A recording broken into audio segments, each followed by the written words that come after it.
வார்த்தையை நாம் கேட்போம். உங்களோடு கூட இந்த பொதுவாக இந்த சபைக்கு ரெகுலராக வர உங்களுக்கு தெரியும், கிறிஸ்மஸ் முடிஞ்ச உடனே வரக்கூடிய ஞாயிற்றுக்கிழமை நம்ம கிறிஸ்மஸ் ஞாயிறு என்று கொண்டாடுகிறோம். என்ன ஞாயிறு இது? கிறிஸ்மஸ் ஞாயிறுன்னு கொண்டாடுறோம். ஏன்? ரொம்ப முக்கியமானது இது. ஒரே கிறிஸ்மஸில் எல்லா சத்தியத்தையும் சொல்லிட முடியாது. ஒரே கிறிஸ்மஸில் எல்லா காரியத்தையும் கொண்டு வந்து திணிச்சிருவோம் முடியாது. நம்ம ஒன்றும் பேர் கிறிஸ்தவர்கள் இல்லை, ஒரே நாள் கொண்டாடிட்டு மூடி வச்சுறதுக்கு. நிறைய விஷயங்கள் அதை பற்றி டீப்பாக தியானிக்க வேண்டியது இருக்குது. அதனால் இது ஒரு நல்ல நாட்கள். எல்லா வருஷமும் அப்படி வரதில்லை. போன வருஷம்லாம் பார்த்தீங்கன்னா கிறிஸ்மஸ் முடிஞ்ச உடனே அடுத்தது நியூ இயர் வந்துருச்சு. அதனால் கிறிஸ்மஸ் ஞாயிறு அல்லது கிறிஸ்மஸ் சண்டே ஒரு சர்வீஸை வைக்கவே முடியல. ஆனால் இந்த வருஷம் நமக்கு கடவுள் அப்படி ஒரு நல்ல ஒரு வாய்ப்பை கொடுத்துருக்குறாரு.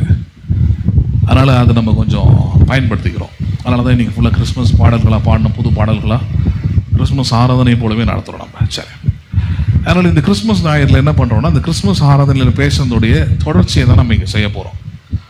அந்த தொடர்ச்சியின் செய்தி பாருங்கள், ரொம்ப பிரோஜனமுள்ளதாக இருக்கும். கவனமாக அதை கேளுங்க. சரி, உங்களோடு கூட இந்த கிறிஸ்மஸ் நாளிலே நான் பேசின செய்தி என்ன? இயேசுவின் பிறப்பில் நிறைந்திருக்கும் மகிமைகள். The glories that abound in the birth of Jesus. இயேசுவின் பிறப்பில் நிறைந்திருக்கும் மகிமைகள் என்று பார்த்தோம். ஏன் முக்கியமானதுன்றதையும் சொன்னேன். ஏன் இந்த தலைப்பு முக்கியமானது? இயேசுவின் பிறப்பில் என்ன மகிமை இருக்குதுன்றத விசுவாசிகளாக இருக்கிறவர்கள், கிறிஸ்மஸை கொண்டாடுகிற ஒவ்வொருவரும் அறிந்து கொள்ள வேண்டியதுதான் முதலாவது வேலை. என்ன? இதை மறைக்கிறதுக்கான பல வேலைகளில் இன்னைக்கும் பிசாசு ஈடுபடுகிறான். இயேசுவின் பிறப்பை ரொம்ப சீப் லெவலில், லோ லெவலில் அதை காமிச்சிக்கிட்டே இருக்கிறான். அதுக்கான பாடல்கள், அதுக்கான சில போதனைகள் இன்றைக்கும் கொடுக்கப்பட்டு கொண்டே இருக்கிற ஜனங்களுக்குள்ள. கிறிஸ்மஸை ஒரு பெரிய அளவுக்கு மகிமையின் நாளாக அவர்களால் ஆவிக்குரிய விதத்தில் கொண்டாட முடிவதில்லை. உலக பிரகாரமாக கொண்டாடிடுறாங்க. ஸ்டார் கட்டுறது, லைட் போடுறது, புது ட்ரெஸ் வாங்குறது, அதெல்லாம் உலக பிரகாரமான ஒரு நார்மலாக ஒரு பண்டிகைன்னு வந்து எப்படி கொண்டாடுவாங்களோ அந்த கொண்டாட்டம் இருக்கிறது. ஆனால் கிறிஸ்துமஸை குறித்த சத்திய ஆவிக்குரிய சத்தியத்தின் நம்பிக்கை என்னன்னு பார்க்கும்போது தான் பிரச்சனை வந்துடுது. கிறிஸ்துமஸை குறித்த ஆவிக்குரிய நம்பிக்கை அவங்களுக்கு என்னன்னு பார்த்தீங்கன்னா, அவரை ரொம்ப லோ லெவலில் காட்டுறது. முக்கியமாக அவருடைய பிறப்பை வந்து ரொம்ப மட்டமாக காட்டுவாங்க. அவரோட பிறப்பில் ஒன்றுமே இல்லை. அவர் வந்து ஏழ்மையாய் வந்தார். அவருக்கு தங்குறதுக்கு வீடு இல்லையாக்கும். அவருக்கு அவர் தரித்திர கோலம் எடுத்தார். அவருக்கு கட்டுற துணி கூட அவருக்கு யாரும் இல்லை. உங்கள் பிள்ளைங்கள்லாம் பேர் தான் கொண்டு வந்து ட்ரெஸ் கொடுக்குறாங்க. ஆனால் இயேசுக்கு பிறக்கும் போது கொடுக்க யாருமே எவ்வளோ இருக்குது. வேணும்ட்டி மறைக்கிறதுக்கான சத்தியம். அதாவது இயேசுவின் பிறப்பை ரொம்ப பரிதாபமான ஒரு காட்சியாக சித்தரிக்கிறாங்க இன்றைக்கும். அந்த பரிதாபமாக காட்சி அளிக்கிற ஒரு சித்திரத்துக்கு ஒரு காரியம் தான் நம்ம குடியெல்லாம் வைக்கிறது. அந்த குடியில் போய் பார்த்தீங்கன்னா அதுலேருந்து உங்களுக்கு கிடைக்கிற மெசேஜ் என்ன? அது ஒரு மெசேஜ் தான். அது ஸ்டார் எப்படி ஒரு மெசேஜாக இருக்குது, குடியில் ஒரு மெசேஜ். குடியில் என்ன மெசேஜ் சொல்லுது? மாடு, ஆடு, ஒட்டகம் எல்லாம் நிற்குது பரிதாபமாக. அந்த இடத்துக்கு நடுவில் ஒரு குழந்தை என்ன பண்ணியிருக்குது? பிறந்திருக்குது. இவர் எப்படி எனக்கு கடவுளாக இருக்க முடியும்? இவர் எப்படி கடவுளாக இருந்தவர், தேவனாக இருந்தவர் மனிதனாக வந்தால் ஏன் எப்படி அக்செப்ட் பண்ணுறது? ஒரு மனுஷன் கூட அங்கே பிறக்க மாட்டான். நீங்கள் நம்ம ஊரில் தமிழ்நாட்டில் எடுத்துக்கிட்டிங்கன்னா, தமிழ்நாட்டை விட்டு வெளியே தாண்டாத ஆளுங்க, அந்த பார்டரை தாண்டாத ஆளுங்க தான் இன்றைக்கி தமிழ்நாட்டை திட்டிக்கிட்டு இருப்பாங்க. தமிழ்நாட்டில் ஒரு ஊரா இதெல்லாம் ஆச்சு பூச்சுமா. கொஞ்சம் பார்டரை தாண்டுங்க. இந்த ஹைதராபாத் இதெல்லாம் கொஞ்சம் ஹைதராபாத்தை தாண்டிட்டீங்கனாலே முடிஞ்சுது. இந்தியாவா அப்படின்ற மாதிரி தோணும். நம்மளாம் இருக்கிறது இந்தியாவான்னு தோன்ற அளவுக்கான சில மாநிலங்கள் இருக்குது. மத்திய பிரதேஷ், உத்தரப்பிரதேஷ், இதெல்லாம் போனீங்கன்னா ஜனங்களுக்கு இன்னைக்கு நம்ம இங்கே அனுபவிக்கிற மாதிரி கல்வி, மருத்துவம், சில வசதிகள் மாதிரி எந்த வசதிகளும் அங்கே கிடையாது. நீங்களே பார்க்கலாம். அதுக்கு தான் அங்கிருந்து இங்கே வேலைக்கு எக்கச்சக்கமான பேர் வரான். ஏன்னா அவ்வளோ வசதிகளும் இங்கே இருக்குது. நீங்கள் நினச்சிங்கன்னா ஒரு சின்ன கிராமமாக இருக்கும், அதுக்குள்ளே ஒரு பிஹெச்சி இருக்கும். அங்கே ஒரு ஸ்டாஃப் நர்ஸை போட்டு, அங்கே ஒரு டாக்டரை போட்டு, அங்கே ஒரு இன்சார்ஜை போட்டு, குழந்தை பெற்றுக்கிறதுலேருந்து எல்லாத்தையும் என்ன பண்ணலாம், நீங்கள் அங்கேயே அடிப்படையாக செஞ்சுக்கலாம். சரி, பிஹெச்சிலேருந்து இத்தனை கிலோமீட்டரில் பார்த்தீங்கன்னா உங்களுக்கு என்ன வந்துடும்? உங்களுக்கு ஜிஹெச் இருக்கும், கவர்மெண்ட் ஹாஸ்பிட்டல் இருக்கும், அரசு மருத்துவமனை இருக்கும். ரொம்ப சிஸ்டமேட்டிக்காக பார்த்தீங்கன்னா இந்த அரசாங்கங்கள், இது வரைக்கும் நடந்த அரசாங்கங்கள் ரொம்ப சிஸ்டமேட்டிக்காக இவ்வளோ அழகாக ஜனங்களுக்கு இவ்வளோ வசதிகளையும் இன்ஃப்ராஸ்ட்ரக்சர் இவ்வளோ தூரம் டெவலப் பண்ணியிருக்கிறாங்க. ஆனால் இதே இங்கிருந்து கொஞ்சம் தாண்டி போயிட்டீங்கன்னா, நான் சொன்ன மாதிரி மத்திய பிரதேச ரோடே இருக்காது நிறைய இடத்துல. பிஹெச்சிலாம் கிடையவே கிடையாது. இந்த மாதிரியான வசதிகள், வாய்ப்புகள், படிக்கணும் பிள்ளைங்க, ஒன்றுமே இல்லை. என்ன பண்ணுறதானே இன்னைக்கு இருக்கிற கவர்மெண்ட்லாம் பாருங்கள், நீங்கள் வெறும் பிள்ளையை பெற்றுட்டா போதும், இல்லை கருவில் உருவாகிட்டா போதும். கர்ப்பமாக இருக்கும் போதே உங்களுக்கு தேவையான ஒரு பணம் வந்துடுது, சாப்பிட்றது ஊட்டச்சத்துன்னு சொல்லிட்டு அதுக்கு ஒரு பேக் கொடுத்துட்றாங்க. எனக்கு ஆச்சரியமாக இருக்குது, எப்படி அப்படிலாம் செய்கிறீங்க? கவர்மெண்ட் பார்க்குதுங்க இவ்வளவும், ஆனால் நம்ம நன்றி கட்டத்தனமாக திட்டிட்டு உட்காந்துருக்குறோம், அதெல்லாம் கவனிக்காமல். அது முடிச்சதுக்கப்புறம் பாருங்கள், பிள்ளைங்களுக்கு ஸ்கூலில் போய் சேர்க்குறீங்க, காலைல சாப்பாடு, மதியானமும் சாப்பாடு, ஃபீஸு கவர்மெண்ட்டே கட்டுது, ட்ரெஸ் அவனே கொடுத்துட்றான், புக்ஸ் அவனே கொடுத்துட்றான். அப்படியே தலை சுற்றுது நமக்கு. இது வெறும் ஒரு வருஷம் தானான்னு பார்த்தா 12th முடிக்கிற வரைக்கும் அப்படி தான் போகுது. சரி, 12th முடிச்சுட்டு காலேஜ் என்ன? காலேஜ் அங்கே அதே கதை தான். காலேஜில் கொஞ்சோண்டு ஃபீஸ் வாங்குறான் கவர்மெண்ட் காலேஜ்லாம் இன்றைக்கும். ஏன்? மிச்ச ஃபீஸ்லாம் அவன் போட்டு கட்டிக்கிறான்னு அர்த்தம். அந்த இன்ஸ்டியூஷனுக்கு அவனே செலுத்திடுறான். உங்களுக்கு கொஞ்சோண்டு ஃபீஸ் கட்ட சொல்கிறேன். ஏன்னா காலேஜ் டைமில் நீங்கள் போய் சொந்தமாக ஒரு பார்ட் டைம் ஜாப் பண்ணிங்கன்னா கூட அந்த ஃபீஸ் என்ன பண்ணிடலாம், நீங்கள் ரொம்ப ஈஸியாக கட்டிடலாம். காலேஜில் கவர்மெண்ட் ஃபீஸ் கேட்குறத ஈஸியாக கட்டிடலாம் நீங்கள். அவ்வளோ வசதிகளும் அவ்வளோ வாய்ப்புகளும் பாருங்கள் இந்த அரசாங்கம் நமக்கு என்ன பண்ணுதுங்க, செஞ்சு கொடுத்துருக்குதுங்க. அரசாங்கத்துக்கு தூக்கம் வரல, பட் அதான் உண்மை. சரி, அப்போ இயேசுவின் காலத்தில் பாருங்கள் இப்படிலாம் ஒரு வசதி வாய்ப்பாங்க கிடையாதுங்களாம். அவருக்கு அவருடைய பிறப்பின் போது பாருங்கள், அவருடைய பிறப்பை ரொம்ப ஏழ்மையாக்கி எளிமையாக்கி ரொம்ப பிரச்சனைக்குரியதாக மாற்றி அந்த பிறப்பை குறித்து சிந்திக்கும் போதே ஒன்றுமே இல்லை, இந்த மனுஷனைய கடவுள் சொல்கிறது. அதனால தான் இயேசுவை பாருங்கள் கிறிஸ்மஸ்லாம் வெறும் குழந்தையாகவே சித்தரிப்பாங்க. பேசுறதுக்கு ஒரு சப்ஜெக்டும் இல்லை, கிறிஸ்மஸை பற்றி பேசுறதுக்கு ஒரு சப்ஜெக்டும் இல்லைன்னு சொல்லிட்டு கிறிஸ்மஸில் சப்ஜெக்ட் என்ன திறமை இல்லை சபையிலையும் மேக்சிமம் போய் ஏழைகளுக்கு உதவி செய்யுங்கள். யாருக்கு உதவி செய்யுங்கள் நீங்கள்? இல்லை, இதே தான் மற்ற மதங்களும் சொல்லுது. மற்ற மத பண்டிகைகள் மட்டும் நடக்குதுன்னு நினைக்கிறீங்க? ரம்ஜானாக இருக்கட்டும், மற்றதாக இருக்கட்டும், அவங்க என்ன சொல்லி கொடுக்குறாங்க, அவங்க என்ன செய்கிறாங்கன்னு போய் பாருங்கள். அவங்களும் அதான் பண்ணுறாங்க, பொட்டலெல்லாம் கட்டிக்கிட்டு எடுத்துக்கிட்டு எங்கெங்கெல்லாம் ஏழை உட்காந்துருக்குறாங்க, ஆனால் உட்காந்து தேடி தேடி கொடுக்குறாங்க. ஸோ கிறிஸ்மஸும் இவ்வளோ தானா? கிறிஸ்மஸும் இவ்வளோ தானா? இயேசுவை பற்றி பேசுறதுக்கு ஒன்றுமே இல்லையாங்க? அவரோட பிறப்பில் ஒரு மகிமையும் கிடையாதா? அவரோட பிறப்பில் நான் நம்பிக்கை வைக்கிற மாதிரி ஒரு நம்பிக்கையும் கிடையாதா? அவரோட பிறப்பு குறித்து நான் மகிழ்ச்சி அடைகிற மாதிரி ஒரு விஷயமும் நடக்கலையா? அவரோட பிறப்பு உண்மையாகவே தரித்திரமானதா? அவரோட பிறப்பு உண்மையாகவே ரொம்ப ரொம்ப கேவலமானதா? அப்படிதான் சபைகள் போதிக்கிறது, அப்படிதான் சபைகள் என்ன பண்ணுறது, இனி வரைக்கும் இயேசுவின் பிறப்பை காண்பிக்கிறது, அப்படிதான் உள்ள இருக்கிற ஆளும் நம்பிக்கிட்டு உட்காந்துருக்குறாங்க. அதனால தான் அதை இந்த வாட்டி மாற்றணுன்றதுக்காக தான் அதை எடுத்திருந்தேன்.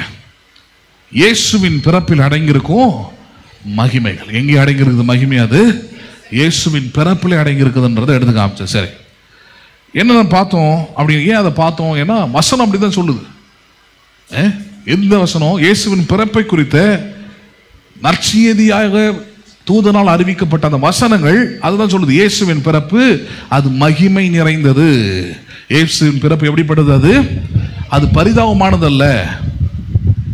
அது மற்றவர்கள் சொல்லுகிறது போல ரொம்ப சாதாரணமானதல்ல. இயேசுவின் பிறப்பு அது எப்படிப்பட்டது? அது மகிமையான ஒன்றாக இருக்கிறது என்றார். சரி, லூக்கா சுவிசேஷம் 2வது அதிகாரம் இல்லையா, அதுல 9வது வசனத்தில் இப்படி சொல்லுகிறது, கர்த்தருடைய மகிமை அவர்களை சுற்றிலும் பிரகாசித்து. தூதன் வந்து நிற்கிறான் பாருங்க, நின்ன உடனே மேய்ப்பர்களை சுற்றி எது பிரகாசித்ததாம்? கர்த்தருடைய மகிமை வந்தது என்று வந்ததுங்க. எதுக்காக வந்திருக்கிறான்? இப்ப தூதன் இயேசுவின் பிறப்பை சொல்ல வந்திருக்கிறான். இயேசுவின் பிறப்பு எது சொல்ல வருதுன்றது முதல்ல அவருடைய காட்சியை காண்பித்து விட்டது. கர்த்தருடைய மகிமையை அவர்கள் சூழ்ந்து கொண்டது. 14வது வசனத்துல உடனே இயேசு பிறக்கிறார், பிறந்த நற்செய்தி அறிவிக்கிறாங்க. அறிவித்து முடிச்ச உடனே தூதர்கள் என்ன செய்தார்கள்? பாடலை பாடி தேவனை துதிக்க ஆரம்பிக்கிறாங்க. அப்படி பாடல் பாடி துதிக்கும் போது 14வது வசனத்தில் தூதர்கள் இப்படியாக துதிக்கிறார்கள், உன்னதத்தில் இருக்கிற தேவனுக்கு மகிமையும். யாருக்கு மகிமையும்? அது அதாவது விண்ணை விட்டு மண்ணுக்கு ஒருத்தர் வந்திருக்கிறார். இப்ப பிறந்திருக்கிறவர் அவர் உன்னதத்தின் தேவன். அவர் எந்த இடத்துல வேணா அவர் பிறந்திருக்கலாம், ஆனால் என்ன தேவன்? அவர் உன்னதத்தின் தேவன். அவருக்கு என்ன உண்டாயிருக்கிறது? அவருக்கு மகிமை உண்டாயிருக்கிறது. என்ன உண்டாயிருக்கிறது? சரி, இந்த நற்செய்தியை கேட்ட மேய்ப்பர்கள் போய் பார்க்குறாங்க. இவங்க சொல்ற மாதிரி சோ கால்டு அந்த மாட்டு முன்னணியில் போய் பார்க்குறாங்க. அந்த முன்னணியில் போய் பார்க்குறாங்க, அதை வணங்குகிறார்கள். வணங்கின பின்பு திரும்பி வராங்க பாருங்க. வரும்பொழுது அவர்கள் என்ன செய்தார்கள்ன்றத அதே அதிகாரத்தில் 20வது வசனம் சொல்லுகிறது, மேய்ப்பர்களும் தங்களுக்கு சொல்லப்பட்டபடியே கேட்டு கண்ட எல்லாவற்றுக்காகவும் தேவனை என்ன செய்தார்கள்? அவர்கள் மகிமைப்படுத்தினார்கள். என்ன படுத்தினார்கள் அவர்கள்? அப்ப இந்த 3 காரியங்களும் பாருங்க, ஒரே ஒரு காரியத்தை தான் கொண்டு வந்து நிறுத்திக்கிட்டே இருக்குது. பிறந்த தேவனை என்ன பண்ணினார்கள்? பிறந்த தேவன் எப்படிப்பட்டவர்? அவர் மகிமையானவர். இயேசுவின் பிறப்பு எப்படிப்பட்டது? அது மகிமையானது. அப்ப உலகத்துக்கு எதை காண்பிக்க வேண்டியது அவசியமா இருக்கிறது? இயேசுவின் பிறப்பில் என்ன உண்டாயிருக்கிறது? மகிமை உண்டாயிருக்கிறது. என்ன உண்டாயிருக்கிறது? The glory has been abound in the birth of Jesus Christ. இயேசுவின் பிறப்பில் என்ன உண்டாயிருக்கிறது? மகிமை. ஒவ்வொரு கிறிஸ்துமஸும் ஞாபகம் வச்சுக்கணும். நான் ஏன் இதை கொண்டாடணும்? நான் ஏன் மகிழ்ச்சியா இருக்கணும்? நான் ஏன் நம்பிக்கையோடு இருக்கணும்? காரணம், இயேசுவின் பிறப்பில் என்ன உண்டாயிருக்கிறது? மகிமை உண்டாயிருக்கிறது. சரி, இயேசுவின் பிறப்பில் உண்டான மகிமைகள் என்னன்றத ஒரு 4-5 காரணங்கள் எடுத்து காமிச்சலையா? அதை அப்படியே சொல்லிட்டு போயிடுறேன். ஏன்னா கிறிஸ்துமஸ் டே போதிச்சுட்டாத. இயேசுவின் பிறப்பில் இருந்த முதலாவது மகிமை என்னது? அவர் பரிசுத்த ஆவியினாலே, அல்லது ஒரு ஆண் துணை இல்லாமல் பரிசுத்த ஆவியினாலே அவர் உருவானார் என்பதே. யாரால் உருவானார் என்பதே? Without the help of the man, he was conceived by the Holy Spirit. பரிசுத்த ஆவியினால் அவர் என்ன பண்ணப்பட்டார்? அவர் உருவானார் என்பது முதலாவது காரியம், முதலாவது மகிமையான ஒரு காரியம், குளோரியஸான விஷயம். அது பரிசு கடவுளே அவர் என்ன பண்ணிட்டாராங்க? உருவாக்கிட்டார் என்பது. இரண்டாவது, the wise men seek Jesus. ராஜாவின் இடத்துல போய் நேரடியாக பேசக்கூடிய அதிகாரமும் உரிமையும் உள்ளவர்கள். ராஜாவே ஒரு கட்டத்தில் உதவி கேட்கிறார். நீங்க அந்த பிள்ளையெல்லாம் பார்த்துட்டு வந்து என்கிட்ட கொஞ்சம் சொல்லுங்க, நானும் வந்து என்ன பண்றேன், பணிந்து கொள்றேன்னு ராஜாவே உதவி கேட்கக்கூடிய அளவுக்கு உயர்ந்த அதிகாரமும் உயர்ந்த நிலையிலும் இருக்கிற யாரு? வைஸ்மென் சொல்லக்கூடிய வான சாஸ்திரிகள், ஞானிகள் இயேசுவை வந்து என்ன பண்ணினார்கள்? அவர்கள் பணிந்து கொண்டனர். இயேசு என்ன பண்ணினார்கள்? அவர்கள் பணிந்து இரண்டாவது ஒரு முக்கியமான விஷயத்தை செய்தனர். ராஜாவுக்கு தங்கள் பொக்கிஷங்களை திறந்து வைத்தனர். எதை திறந்து வைத்தனர்? அவர்கள் சிம்பிளா சொல்லணும்னா, ஞானிகள் இயேசுவை ராஜாவாக தொழுது கொண்டனர். யாராக தொழுது கொண்டனர்? அவர்களுடைய வாயிலிருந்து வந்த எந்த வார்த்தைகளும் ஏழையானவர், ஏழ்மையானவர், தரித்திரமானவர், கந்தை துணியில் இருந்தவர்னே பேசல. கம்ப்ளீட்டா குளோரியஸ் டாக்ஸாவே இருந்தது, குளோரியஸ் வேர்ட்ஸாவே இருந்தது. ஏரோது கிட்ட போய் கேட்கும் போது கேட்கிறாங்க, யூதருக்கு ராஜாவாக பிறந்தவர். ஆமா, மரியாதையோடு கேட்கிறாங்க, பிறந்தவர் எங்கே? ராஜாவாக பிறந்தவர் எங்க? ராஜா எங்கன்னு கேட்கிறாங்க. ஏரோது ராஜா கிட்டே போயிட்டு சரி திரும்பி வராங்க. இயேசுவை பார்க்கறாங்க. நட்சத்திரம் வந்து நிற்கிற இடத்துல வந்து பார்க்கறாங்க. இயேசு இருக்கிறாரு, குழந்தையா இருக்கிறாரு, பாலகனா இருக்கிறார். அவ இடத்துல வந்து வெறும் பார்த்துட்டு போகாம பொன்னும் வெள்ளியும் தூப வர்க்கத்தையும் என்ன பண்ணுகிறார்கள்? காணிக்கைகளாக செலுத்தி விட்டு போகிறார்கள். அதாவது ஒரு ராஜாவின் குழந்தைக்கு பிறந்தா என்னென்னலாம் கொடுப்பாங்களோ அதே கணம், அதே மரியாதை, அதே மகிமையோடு கூட இயேசுவின் பிறப்பை அன்றைக்கு இருந்த ஞானிகள் அணுகினார்கள். புரியுதுங்களா உங்களுக்கு? அப்ப இயேசுவின் பிறப்புல வந்து ரொம்ப ரொம்ப சீப்பானது. பாவம், அவருக்கு போட்டுக்கு துணி கூட இல்லை. இடம் கொடுக்கலன்றது மட்டும்தான் அங்கே பாயிண்ட். என்ன கொடுக்கலாங்க? இடம் கொடுக்கல. என்னன்றது அதை பலமுறை சொல்லிட்டேன். ஏன் இடம் கொடுக்கல? காரணம், அங்கே கடவுள் மக்களுடைய உள்ளத்தை காண்பிக்க விரும்புகிறார். யார் எதை காண்பிக்க விரும்புகிறாராங்க? மக்களுடைய உள்ளத்தை காண்பிக்க விரும்புகிறார். எதுக்கோ தன்னுடைய வீடை திறந்து கொடுக்கக்கூடிய மனிதன் கடவுளுக்கு தன்னுடைய உள்ளத்துல என்ன பண்றதுல அவன் இடம் கொடுக்கறதே இல்லை. எப்படி எனக்கு இயேசு பிறப்பதற்கு வீடை தரக்கலையோ, இன்னைக்கு அதே போலதான் மக்களும் எதுக்கோ தன்னுடைய உள்ளத்துல இடம் கொடுத்திருக்கிறாங்க. ஆனால் இயேசுவுக்கு உள்ளத்துல அவர்கள் இடம் கொடுப்பது இல்லை. உள்ளத்துல இடம் கொடுத்தா அத்தனை பேர் எங்கதான் இருப்பாங்க? சபைக்குள்ளதான் இருப்பாங்க, சர்ச்சுக்குள்ளதான் இருப்பாங்க, இந்த தேவனை தான் ஆராதிப்பாங்க, உங்களை போலதான் இருந்திருப்பாங்க. இப்ப நீங்க எப்படி இயேசுக்கு உள்ளத்துல இடம் கொடுத்து உள்ள வந்திருக்கிறீங்களோ அதே போலதான் அவங்களும் இருந்திருப்பாங்க. ஆனால் அவர்கள் உள்ளத்துல என்ன பண்ணவில்லை? இடத்தை கொடுக்கவில்லை. அவருக்கு அவரால் ஏதாவது சில நன்மைகள் நடந்தா போதும்னு நினைப்பாங்க, அவ்வளவுதான். இவ்வளோ கேரல் ரவுண்ட்ஸ் வந்தோம், இவ்வளோ வீட்டு கூட்டங்கள் நடத்தினோம், கடைசியா மிகப்பெரிய சிரமம் எடுத்து இந்த கிறிஸ்துமஸ் கொண்டாட்டம் என்ற நிகழ்ச்சியும் நடத்தணும். அது கம்ப்ளீட் ஃப்ளாப். அது ஸ்டார்டிங்ல இருந்து எண்டிங் வரைக்கும் ஃபுல் ஃப்ளாப்பு. இது மாதிரி ஆகும்னு நினைக்கவே இல்லை. அது நான் அதனால தான் பின்னாடி போய் தனியாக உட்காந்துட்டேன். எனக்கு தெரியும் இது ஃப்ளாப் ஆக போகுது அப்படின்ட்டு. ஏன் எந்த ஒத்துழைப்பும் இல்லை. அதில் ஒரே ஒரு நல்ல விஷயம் என்னன்னா, என் பிள்ளைங்க கொஞ்சம் மானத்தை காப்பாற்றினானுங்க ஒரே ஒரு பாட்டில், அவ்வளோதான். காலைப்பும் பிரசாந்த் மட்டும் ஒரே ஒரு பாட்டு நல்லா ஆடி பாடி என்ன பண்ணிட்டானுங்க? மானத்தை காப்பாற்றி விட்டாங்க. மற்றது எதுவுமே பார்த்தீங்கன்னா அந்த கொண்டாட்ட நிகழ்ச்சிக்கான ஆயத்தமே இல்லை. அதில் இன்னொருத்தர் ரொம்ப பிடிச்சிருந்தது, இமானுவேல் பிரதர். தனியாக நின்று பாட்டு பாடுறாரு, யாரை பற்றியும் கவலைப்படலை. எனக்கு அந்த மாதிரி ஒரு விசுவாசியில் ரொம்ப பிடிக்கும். எனக்கு அவர் வெக்கப்படலை, கூச்சப்படலை, யார் என்ன பண்ணுறாங்கன்னு பார்க்கவே இல்லை. அவர் பாட்டுன்னு வந்தார், அவர் கொடுத்த வேலையை அழகாக செஞ்சுட்டு போய் உட்காந்தாராங்க.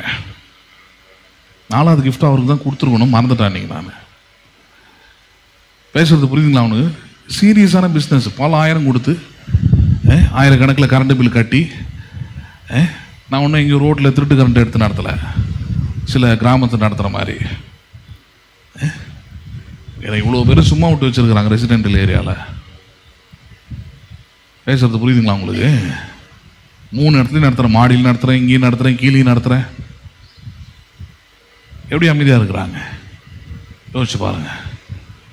கடவுளுடைய அனுகிரகம் தான், கடவுளுடைய கிருபை தான். எனக்கு ஒன்றும் பெரிய ஒரு 4 பேர் காரில் வந்து இறங்க வர விசுவாசியும் கிடையாது. பெரிய கோடீஸ்வரங்க ஒன்று இங்கே பார்த்த உடனே பெரிய பெரிய ஆளுங்களாம் வராங்க அந்த சர்ச்சுக்கு, நம்ம ஒன்றும் அந்த மாதிரிலாம் கிடையாது.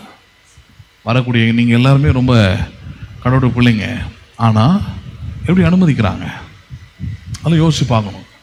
யாருக்கும் இல்லாத சுதந்திரம், யாருக்கும் இல்லாத வாய்ப்புகளை கடவுள் நமக்கு தராரு. சரியான விதத்தை என்ன பண்ணும், அதை பயன்படுத்திக்கணும். நானே பேசி அந்த பிள்ளைங்கிட்டலாம் அடுத்த வருஷம்லாம் வெளியே மண்டபத்துக்கு கொண்டு போயிடணும், இங்கே வச்சுருக்கக்கூடாது, அங்கே போய் பிரம்மாண்டமாக செய்யணும் அங்கே. ஏன்னா மற்ற மக்கள் பார்க்கணும், மற்ற மக்கள் அதை வந்து அறிந்து கொள்ளணுன்றதான் என்னுடைய எண்ணம். ஆனால் ஒழுங்கான விதத்தில் இந்த எக்ஸாம், இந்த மழை, அது இதுன்ற பேரில் ஒழுங்காக ரிஹர்சல் பண்ணல, ஒழுங்காக எதுவும் பண்ணல, எல்லாம் ஒவ்வொரு பக்கம் பிஸியாக இருக்கிறாங்க, மேலேருந்து கீழே வரைக்கும். இந்த வாட்டி கடைசி நாள் அன்றைக்கி தான் உங்களோட தான் நானும் வந்து உட்காந்து பார்த்தேன். அது வரைக்கும் இவங்க என்ன பண்ணாங்கன்னே எனக்கு தெரியாது. நான் நினச்சி இங்கிருந்தே வளர்ந்த பிள்ளைங்களாச்சு, வருஷம் வருஷம் இதில் அட்டன் பண்ணுற பிள்ளைங்களாச்சு. ஸோ நம்மளுடைய டேஸ்ட் என்னன்னு தெரியும், நம்ம தீம் என்னன்னு தெரியும், அதை கெடுக்காமல் செய்வாங்கன்னு நினச்சேன் நான். அப்போ நீங்கள் தான் பார்த்தேன், எத்தனை வருஷம் ஆனாலும் இவங்களுக்கு பின்னாடி இருந்து சொல்லி கொடுத்துட்டே உட்காந்துருக்கணும், தள்ளி விட்டுட்டே உட்காந்துருந்தா தான் செய்வாங்க போல இருக்குது உள்ள. இந்த ஆண் பிள்ளைங்களை ரொம்ப பாராட்டுறாங்க. அவனுங்களுக்கு சொல்லிக் கொடுக்க யாருமே கிடையாதுங்க. அவனுங்களே மொட்டை மாடிக்கு போனானுங்க, அங்கே ஒரு ஸ்பீக்கர் சிஸ்டம் இருக்குது, ப்ளூடூத் கனெக்ட் பண்ணானுங்க. நானே போய் பார்த்தேன், அவனுக்கு 3 பேர் வரைக்கும் தனி ஆடிக்கன்னானுங்க. எனக்கு அவனுக்கு மேலே தான் ரொம்ப பயமாக இருந்தது, என்ன பண்ணுவானுங்களோ தெரியல, சொல்லிக் கொடுக்குறதுக்கு ஆள் இல்லையே, இதுமாதிரி தனி ஆடிட்டு கிடக்குறானுங்களே, என்ன மானத்தை வாங்க போகிறானுங்களோன்னு பார்த்தேன். ஆனால் சொல்லிக் கொடுக்க ஆள் இருந்தால் அத்தனை பேருமே சொதப்பியாச்சு. எதுவும் சொல்கிற மாதிரி இல்லை. நான் பாட்டு ஒரு மாதிரியாக இருக்குது, டான்ஸ் ஒரு மாதிரியாக இருக்குது, ஸ்டெப்பு ஒரு மாதிரியாக இருக்குது, அது என்ன டேஸ்ட்டுன்னு தெரில நமக்கு. ஆனால் இந்த 2-3 பேரையும் பார்த்தேன் பாருங்க, இவனுங்க லெவல் வேறு மாதிரி இருந்தது. நான் தான் நினச்சேன், பரவாயில்ல, இந்த ஒரு பாட்டாவது உருப்படியா இருந்துடா சாமி, இல்லைன்னா அன்றைக்கி எழுந்து அமைதியாக உள்ளே போயிட்டுருப்பேன். இவ்வளோ செலவு பண்ணி, இவ்வளோ காசு பண்ணி, இவ்வளோ பேர் வர வச்சு மானத்தை வாங்கி விட்டானுங்களே அப்படின்ட்டு நம்ம நினைக்கிறோம் சாதாரணமாக. அது இல்லை, நான் இது யூடியூப்பில் லைவ், ஃபேஸ்புக்கில் லைவ் பண்ணுறேன். இன்றைக்கி இல்லைனாலும் இன்னொரு 10 வருஷம் கழிச்சு யாராவது பார்க்கும் போது இப்போ என்ன குவாலிட்டியாக பண்ணுறானுங்க பாருப்பா அப்படின்னு பார்க்குற அளவுக்கு என்ன பண்ணணும், அது இருக்கணும், அதுக்கு முயற்சி எடுக்கணும், அதுக்கு டைமை கொடுக்கணும். அதுக்கு போன வாட்டி கூட பார்த்து இந்த ரிஹர்சலுக்கு பிள்ளைங்களை வர சொன்னேன். எல்லாம் 10 மணிக்கு 9 மணிக்கெலாம் வந்துட்டாங்க. சில பிள்ளைங்களாம் 11 மணி வரைக்கும் சொல்லிக் கொடுக்குற ஆளுங்க யாருமே இல்லை. அதுக்கு பாட்டுன்னு வந்து உட்காந்துக்கிட்டு இங்கேயும் விளையாடிக்கிட்டு உட்காந்துருக்குதுங்க. எந்த டெடிக்கேஷனும் கிடையாது. நீங்கள் ஊழியத்துக்குன்னு வந்துட்டிங்கன்னா அது எல்லாமே ஊழியம் தான். பெருக்கிறது, துடைக்கிறது எல்லாமே ஊழியம் தான். பவுல் அப்படியே சொல்கிறார், நீங்கள் எதை செய்தாலும் கர்த்தருக்கென்றே செய்யுங்கள்ன்றார். ஏன்? அது செய்வது உன்னதமானதாக இருக்கணும், மகிமையாக அது இருக்கணும். அவரோட பிறந்த நாளில் நீங்கள் அப்படி தான் கொண்டாடணுன்றார். You should glorify God in his birthday. அவரோட பிறந்த நாள் நீங்கள் மகிமை உள்ளதாக என்ன பண்ண வேண்டிய, நீங்கள் கொண்டாட வேண்டும். உங்களுடைய பெஸ்ட்டை நீங்கள் அதில் செய்யணும். அப்போ அதெல்லாம் யோசிக்கணும் பாருங்கள். ஏன் அதெல்லாம் இல்லை? இதோடைய சிறப்பு என்னன்னு அவங்களுக்கு தெரியல. இது எவ்வளோ சிரமம் இருக்குன்னு அவங்களுக்கு தெரியல. தெரியணும் அதெல்லாம் கொஞ்சம். அதனால தான் பாருங்கள், அது தெரிஞ்சிருந்ததுன்னா அன்றைக்கி வந்த மக்கள் கூட சரி, அவ்வளோ பேர் வந்திருந்தாங்க, அவங்க உள்ளத்தில் ஆண்டவருக்கு இடம் கொடுத்துருந்தாங்கன்னா நிச்சயமாக எங்கே இருப்பாங்க, அவங்க சபைக்குள்ளே ஓடி வந்திருப்பாங்க. இன்றைக்கி வந்து உட்காந்துருப்பாங்க, பார்ப்போம் இன்றைக்கி என்ன பேசுகிறாங்க, இந்த கடவுளை பற்றி அன்றைக்கி நம்ம பார்த்தோம் கேட்டோம். ஒரு ட்ராமான்னு ஒன்று போட்டாங்க, எல்லாமே அந்த செடிக்குள்ளேயே நடந்துச்சு, அங்கேயே முடிச்சுட்டாங்க. இங்கே இந்த இதெல்லாம் வந்து இடமா தெரில அவங்களுக்கு. அவங்களுக்குள்ளே பேசிக்கிட்டாங்க, அவங்களுக்குள்ளே அங்கே எல்லாத்தையும் பண்ணி முடிச்சுட்டு அது எப்போ ஆரம்பிச்சது, எப்படி முடிஞ்சுது, கஷ்டப்பட்டு உட்காந்து கிட்டத்தட்ட 1.5 நாள் உட்காந்து அது டைலாக் எழுதி கொடுத்தேன். நான் ஒரு டைலாக்குமே என் காது கேட்கல. நான் சொல்ல வந்த எந்த சத்தியமும் ஒருத்தர் வாயிலிருந்து அது வரல. ரூத்து மட்டும் கடைசியாக அதுவும் நான் தான் எழுதி கொடுத்துருந்தேன். ரொம்ப அழகாக அதை மட்டும் +2 எக்ஸாமில் எழுதுன மாதிரி கடை என்ன பண்ணிட்டா, ஆமாம் ஒயிட் அண்ட் ஒயிட் போட்டு விட்டாங்க பாஸ்ட்டுன்னு சொல்லிட்டு அதனால் வந்தது பேப்பர் வச்சு என்ன பண்ணி ஒப்பிச்சுட்டு போயிடுவோன்னு அது மட்டும் ஏதோ பண்ணால் அது மட்டும் கொஞ்சம் ஆறுதலாக இருந்தது. சரி ஏதோ பேசலாம் அப்படின்ட்டு. மற்ற ஒரு டைலாகும் என் காதை கேட்கல. ஒன்றுமே அங்கே ஒரு பர்ஃபார்மன்ஸும் இல்லை. கேட்டால் ப்ராக்டிஸ் பண்ணோம், கேட்டால் நாங்கள் இங்கே தான் இருந்தோன்றீங்க. அதான் சொல்லுவேன், நீங்கள் செய்கிற ஏதோ ஒரு செயலின் மூலமாக மற்றவர்கள் இயேசு என்ன பண்ணுவாங்க, காண்பார்கள், புரிஞ்சுப்பாங்க, அவங்களுக்கு ஈர்ப்புகள் உண்டாகும், சபைக்கு வரணுன்ற ஒரு ஆர்வம் உண்டாகும், என் பிள்ளைங்களும் இந்த மாதிரி கலந்துக்கணுன்ற ஒரு எண்ணம் அவங்களுக்கும் வரும். ஏதோ ஒரு விதத்தில் வருவாங்க. வசனம் அப்படி தான் சொல்லுது, இயேசு அப்படி தான் சொல்கிறாரு, தேவன் அப்படி தான் சொல்கிறார், உங்களை நயம் காட்டி வரவழைத்தார். எப்படி காட்டி வரவழைத்தேன்? நான் ஏமாத்தி இல்லை, உங்களுக்கு ஏதோ ஒரு ஆசை காட்டினேன்றார். அந்த ஆசை காட்டுற நேரமாக தான் நான் வந்து இந்த கிறிஸ்மஸ் பண்டிகையை அல்லது கிறிஸ்மஸ் கொண்டாட்டம்ன்ற நிகழ்ச்சியை நான் நடத்துகிறேன். இயேசுவை பற்றி அவங்களுக்கு ஆசை காட்டணும், இயேசு யாருன்றதை அவங்க புரிஞ்சுக்கணும், அவங்களுக்கு ஏதோ ஒரு காரியத்தை பார்த்து ஆசை அவங்களுக்கு வரணும். அதுக்கான ஒரு பங்காளர்களாக தான், அதில் பங்கு பெறுகிற நபர்களாக தான் உங்களை நான் என்ன பண்ணுறேன், நான் கொண்டு வரேன். சும்மாலாம் இங்கே வேலை கிடையாது. அப்போ இயேசுவின் பிறப்பை குறித்து பார்க்கும்போது பாருங்கள், மைண்டில் ரொம்ப தெளிவாக இருக்கணும். ராஜாவின் இடத்துல பேசக்கூடிய அதிகாரம் உள்ளவனும் உரிமை உள்ளவனும் நேரடியாக வந்து இயேசுவின் இடத்துல என்ன பண்ணுறான், வந்து அவன் பணிந்து கொண்டு தன்னுடைய பொக்கிஷங்களை அவன் திறந்து வைத்து இயேசுவை கனப்படுத்துகிறான். இயேசுவை என்ன பண்ணுகிறானாங்க, கனப்படுத்துகிறான். இயேசுவின் பிறப்பில் இருக்கிற இரண்டாவது மகிமை. மூன்றாவது மகிமை என்ன? பழைய ஏற்பாட்டின் கடைசி தீர்க்கதரிசியாக சொல்லப்படுகிற யோவான் ஸ்நானகன் என்கிற ஒருவன். யோவான் ஸ்நானகன், யோவான் வேற, யோவான் ஸ்நானகன் வேற இல்லையா? யோவான் என்கிறவன் இயேசுவின் சீஷன். யோவான் ஸ்நானகன் என்பவன் யார்? ஒரு தீர்க்கதரிசி அவர். சரி, அவர் எதற்காக இந்த பூமிக்கு வந்தார் அப்படின்னு பார்த்தீங்கன்னா, ரொம்ப நாள் குழந்தையே இல்லாமல் இருக்கிற சகரியா எலிசபெத் என்ற ஒரு தம்பதிக்கு வயதான காலத்தில் பிறக்கிறார். அங்கேயும் கேப்ரியல் தூதன் தான் சொல்லுவார், உனக்கு ஒரு குழந்தை பிறப்பான், வயசான காலத்தில் பிறக்கிறான் பாருங்க, பிறப்பான். பிறக்கும் போது அவன் கர்த்தருக்கு வழியை ஆயத்தப்படுத்துவான். ஏசாயா தீர்க்கதரிசி ஏற்கனவே சொல்லியிருக்கிறார், வனாந்தரத்தில் வந்து கூப்பிடுகிற சத்தம் ஜனனுடைய காதில் கேட்குன்னு சொல்லியிருக்கிறாரு. அந்த வனாந்தரத்தில் வந்து கூப்பிடுற வேலை வந்து இதுதான். அந்த மனுஷன் நீ பெற்றெடுக்க போற பிள்ளை தான்றாரு. சகரியா அதை ஏற்க மறுக்கிறாரு பாருங்க, உடனே ஊமையாகிறாரு. ஏன்? கடவுளுடைய திட்டம் நிறைவேறாமல் இந்த மனுஷன் பேசி கெடுத்துருவான். ஸோ க்ளோஸ் த மவுத். குழந்தை பிறந்து பேர் என்ன வைக்கணும்னு வரும்போது தான் சகரியோட மவுத்து மறுபடியும் வாய் திறக்கப்படுகிறது சொல்லுகிறான் யோவான் ஸ்நானகன் என்று. அப்படி பேரிடுறாங்க. பேரிட்ட பிறகு இந்த யோவானுடைய ஊழியம் என்பது ரொம்ப பிரம்மாண்டமாக இருக்கும். அன்றைக்கு இருந்த ஏரோதை எதிர்த்து, அன்றைக்கு இருந்த ஜனங்களை எதிர்த்து நேரடியாக பரிசேயர்கள்லாம் பார்த்தீங்கன்னா நீங்கள் போய் படித்து பாருங்கள் வேதத்தில்.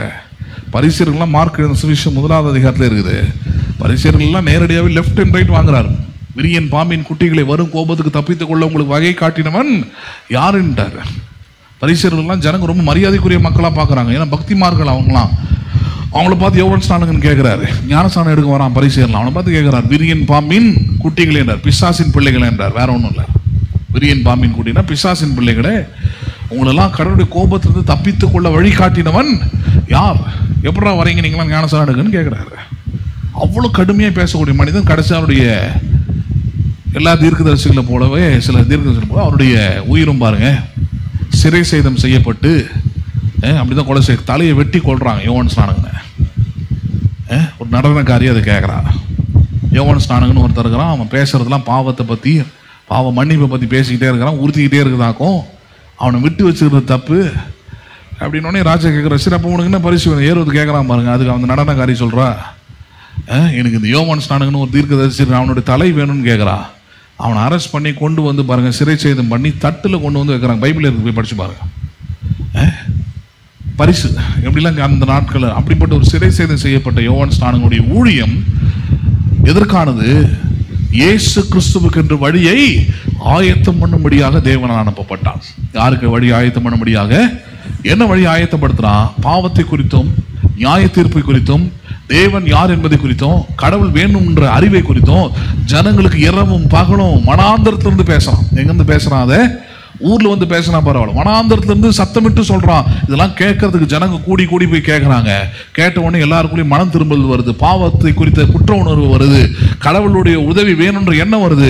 அந்த நேரத்தில் தான் சரியாக இயேசு நம்ம என்ட்ரி கொடுக்குறாருங்க. இயேசுக்கு அது ரொம்ப வசதியான நேரமாக இருந்தது ஜனங்கள் கடவுள் பக்கமாக திரும்புவதற்கு. ஏன்னா ஜனங்கள் கடவுளை மறந்திருந்த காலம் அது.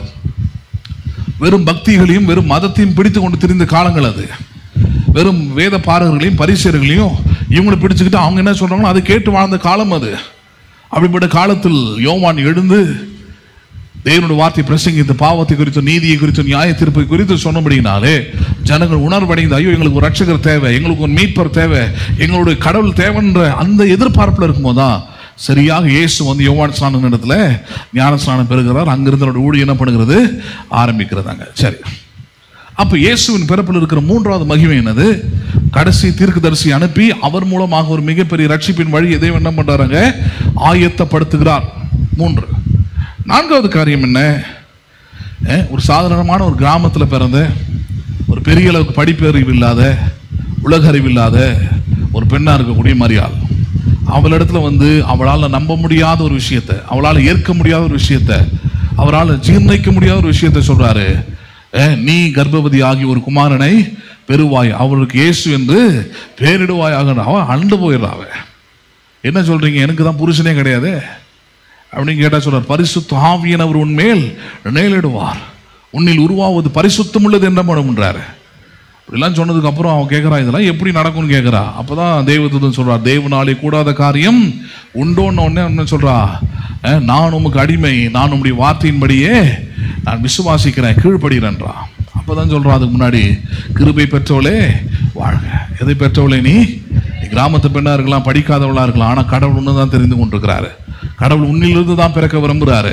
கடவுள் உன்னிலிருந்து தான் மகிமைப்பட விரும்புகிறாரு. கணம் பொருந்திய ஒரு தாயா என்ன பண்ணுகிறாய், நீ மாறுகிறாய். இன்னைக்கு மரியாதை நம்ம அந்த விதத்துல தான் பார்க்கணும். she is a honored woman, honored mother. மாதாவா பார்க்கல, அதையும் சொல்லிடுறோம் டைம் பார்த்து. ஏன்னா சொல்லிட்டாருன்னு போய் கேண்டில் கொளுத்திட்டீங்கன்னா பண்ணியிருக்கிறாங்க இந்த சபையில சிலவங்களாம். எங்கள் அப்பா காலத்தில் 2009 ரொம்ப லேட்டாக வருது சர்வீஸ். ஏம்மா லேட்டாக வந்தேன்? ஃபஸ்ட்டு நான் வந்து ஒரு ஆண்டவருக்கு வந்து ஒரு பொருத்தனை செஞ்சுருந்தேன். என்ன பொருத்தனை?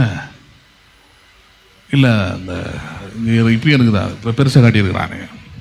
ரோமன் கேத்தலிக் சபை வெளியே பார்த்தீங்கன்னா ஒரு கூண்டு மாதிரி கட்டி அதுக்குள்ளே ஒரு சிலையை வச்சுருப்பாங்க, அதுக்கு மாதான்னு பேர். அந்த சிலைக்கு வந்து நாங்கள் புடவை சாத்திட்டு வரணும், புடவையே போத்திட்டு வரணும். புடவையை கொடுக்குறேன்னு சொல்லியிருந்தேன், அதுக்காக போயிட்டு வந்தேன். ஆராதனையை கட் பண்ணிட்டு புடவையை போத்துறதுக்கு போயாச்சு. அதனால் டைம் பார்த்து அதெல்லாம் சொல்லிடணும். சொல்லிட்டாரு. அதனால் ஹானர்டு உமன், மகிமை பொருந்திய கணம் பொருந்திய ஒரு தாய் அப்படின்னோடனே தாயின்னு போயிடக்கூடாது. அவங்க வணங்குறது வேற ஏதோ, இயேசுவின் தாய் இல்லை. இயேசுவின் தாய்னா இவங்க தான். இயேசுவின் தாயார் இயேசுவுக்கு கீழ்ப்படுகிறவர்கள், இயேசுவுக்கு கீழானவர்கள், இயேசு என்ன சொல்கிறாரோ அதை செய் என்று சொன்னவர்கள். பேசுறது புரியுதுங்களா உங்களுக்கு? இவர் தான் யார்? இயேசுவின் தாய். இயேசுவுக்கு நிகரான மகிமை எடுத்துக்கொண்டவர்கள் இயேசுவின் தாய் அல்ல. அல்லது இயேசுவை டம்மியாக்கி தன்னை மம்மியாக்கி கொண்டவர்களும் இயேசுவின் தாய் அல்ல. பேசுறது புரியுதுங்களா? அதனால தான் மரியாதை ஏன் கனம் பொருந்திய தாயின்னு சொல்கிறோம். ஏன்னா கடவுளோட வார்த்தை கீழ்ப்படுகிறாங்க. அவளுக்கு தேவனுடைய கிருபை அன்னைக்கு உண்டானது. இன்றைக்கும் அதே தான். இன்றைக்கி நீங்கள் சாதாரணமாக உங்களுக்கு நினைக்கலாம், முக்கியமாக பெண்களுக்கு நான் சொல்கிறேன், மரியாளுக்கு கொடுக்கப்பட்ட அதே கிருபை தான் உங்களுக்கு என்ன பண்ணப்பட்டிருக்கிறது, கொடுக்கப்பட்டிருக்கிறது. எபேசியர் 2 அப்படியே சொல்கிறாரு, கிருபையினாலே விசுவாசத்தை கொண்டு நீங்கள் ரட்சிக்கப்பட்டீர்கள், இது உங்களால் உண்டானதல்ல, இது தேவனால் உண்டானது. யாரால் உண்டானது? அது எப்படி இயேசு தேவனால் உண்டானவரோ அதே போல உங்கள் வாழ்க்கையில் உண்டாகிற எல்லா நன்மைகளும் தேவனால் உண்டாகிற ஒரு காரியமாக இருக்கிறது. 5வது காரியமாக பார்த்தோம், சிமியோன் என்கிற ஒரு மனிதர், ஒரு வயதான ஒரு மனுஷன் எருசலேமில் வாழறார். அவருக்கு ஒரு தீர்க்கதரிசனம் சொல்லப்படுகிறது, தேவன குமாரனை பார்த்துட்டு தான் நீ மரிச்சு போகின்றார். யாரை பார்த்துட்டு தான் மரிச்சு போவ? அது அற்புதமான ஒரு விஷயம் பாருங்க. தேவகுமாரனா இயேசுவை நீ பார்த்துட்டு பிறகு தான் நீ செத்து போவேன்னு சொல்லியிருக்கிறாங்க தீர்க்க தரிசனம். வயசாயிடுச்சு மனுஷனுக்கு, தினந்தோறும் ஆலயத்துக்கு போறாரு. யாரை பார்க்க? இயேசுவை பார்த்துட முடியுமா? இன்னைக்கு வந்துட முடியுமா? ஏன்னா வயதாக பாரு, நான் பார்த்துருக்கிறேன், வயதானவர்களோட பழகிருக்கிறேன், பேசியிருக்கிறேன். அவங்க சொல்றது எல்லாமே சீக்கிரமாக போய் சேர்ந்தா நல்லா இருக்குன்னுவாங்க. அவங்ககிட்ட எல்லா வசதிகளும் இருக்கும். சில நேரத்தில் வாலிப பிள்ளைங்கிட்ட இல்லாத ஆரோக்கியங்கிறத கூட பார்த்துருப்பேன். நல்லா நடப்பாங்க, உற்சாகமாக ஓடுவாங்க. ஆனால் அப்படிப்பட்ட வயதானவர்களோட சொல்கிற வார்த்தையை கேட்டுருக்கிறேன், சீக்கிரமாக என் வாழ்க்கை முடிஞ்சா நல்லா இருக்குன்னுவாங்க. ஏன்னா வயதாக அவ்வளோ கொடியுது பாருங்க உலகத்தில் வாழ்வது என்பது. ரொம்ப எளிதானது இல்லை. 120 வருஷம் வாழ்ந்துடலாம் அப்படின்னு இப்போ என்னன்னு தோணும். ஆனால் வயதாக உறுப்புகள் பழைதாக அல்லது சவால்களை சந்திக்க, பிரச்சனைகளை சந்திக்க, சூழ்நிலைகள் மாற மாற சீக்கிரமாக ஆண்டவர்கிட்ட போய் சேர்ந்தா எப்படி இருக்கும்? நல்லா இருக்கும்னு தான் தோணிடும். அப்போ அப்படிப்பட்ட ஒரு நிலைமையில தான் சிமியோன் இருக்கிறார். இயேசுவை பார்க்குறார் ஒரு நாள். எப்படி? 8வது நாள், அவர் பிறந்த 8வது நாள் விருத்த சேதனம் இயேசுக்கு செய்வதற்காக இயேசுவின் தாயாகிய மரியாளும் யோசேப்பும் ஆலயத்துக்கு கொண்டு வராங்க விருத்த சேதனம் செய்யலான்னு. கொண்டு வரும்போது சரியா சிமியோன் எதிர்க்க பார்த்துட்டார். பார்த்த உடனே ஆவியானவர் உணர்த்துறாரு, சிமியோனே, நீ இவ்வளவு நாள் காத்துக்கிட்டு இருந்த, பார்க்கணும்னு உனக்கு சொல்லப்பட்டிருந்த அந்த தேவகுமாரன் இவர்தான் அப்படின்னு அந்த குழந்தைய கையில் வாங்கிக்கிட்டு அவர் பேசுகிற வார்த்தைகளை நம்ம கேட்டோம். உன்னதமான தேவனுடைய குமாரனை பார்க்கும்படியாக எனக்கு கிருபை செய்தீரே, எப்பொழுது என்னை சமாதானத்தோடு அனுப்பி வையும்னு கேட்குறாரு. எப்படி அனுப்பி வையும்? என்ன? அது சமாதானத்தோடு நான் இப்போ பரலோகத்துக்கு போக ரெடியாக இருக்கிறேன், இந்த உலகத்தை விட்டு கிளம்ப ரெடியாக இருக்கிறேன். ஏனென்றால் நான் தேவகுமாரனை பார்த்து விட்டேன். யாரை பார்த்து விட்டேன்? நான் தேவகுமாரனை பார்த்து விட்டேன்னு சொல்லிட்டு மரியாளுக்கெல்லாம் சிலதெல்லாம் எடுத்து சொல்றாரு. ஒரு பட்டயம் உன் இருதயத்தை உருவி போகும். நீ அன்பா வளர்க்குற, ரொம்ப ஆசைப்பட்டு வளர்க்குற இயேசுவை உயிரை கொடுத்து வளர்த்துக்கிட்டு இருக்கிற, மானத்தை இழந்து வளர்த்துக்கிட்டு இருக்கிற, உன்னை அவமானப்படுத்துறாங்க, நிந்திக்கிறாங்க, ஒரு ஆண் துணை இல்லாமல் பெற்றெடுத்தது அவங்க நம்புறதுக்கு ரெடியா இல்லை. அப்படிப்பட்ட அவமானத்தின் மத்தியில நீ இயேசு அன்போடு வளர்க்குற. 30 வயசு வரைக்கும் பாருங்க, இயேசு தாய் தகப்பனோடவே இருக்கிறாருன்னா எப்படி இருந்திருப்பார் பாருங்க. ஹலோ, இன்னைக்கு 10 வயசுக்கு மேலே இருக்க முடியல நம்மளால. 10 வயசுக்கு மேலே தான் முடியல. அம்மா அப்பா தேவையில்லை, வேணாம் அப்படின்னு தோணிடுது. இயேசு கிறிஸ்து he was with his parents until he was 30. எத்தனை வருஷம் வரைக்கும் அம்மா அப்பாவோட கூட இருக்கிறாரு? போய் வேதத்தை படிச்சு பாருங்க. அவங்களுக்கு உதவி செஞ்சான்னு இருக்குது. என்ன பண்ணினாராம் அவர்களுக்கு? he was help with to their parents. பிள்ளைங்க அதெல்லாம் புரிஞ்சுக்கணும். நாங்கள் ஏன் செய்யணும் அப்படின்னா, இயேசு செஞ்சிருக்கிறாரு, என்ன பண்ணி தொலைகிறது? நம்மள மாதிரி ஃப்ரெண்ட்ஸு தான் வேணும், ஹலோ நம்மள மாதிரி அதுதான் வேணும் இதுதான் வேணும்னு ஓடி இருந்தால் நம்மளும் என்ன பண்ணியிருக்கலாம்? ஓடி போயிருக்கலாம். அவர் என்ன பண்ணிட்டார்? 30 வயசு வரைக்கும் இருந்து அம்மா அப்பா கீழ்ப்படிஞ்சிருந்து அவங்களுக்கு என்ன பண்ணிட்டார்? வேலைலாம் செஞ்சு கொடுத்து உதவியாக இருந்து காமிச்சிட்டார்.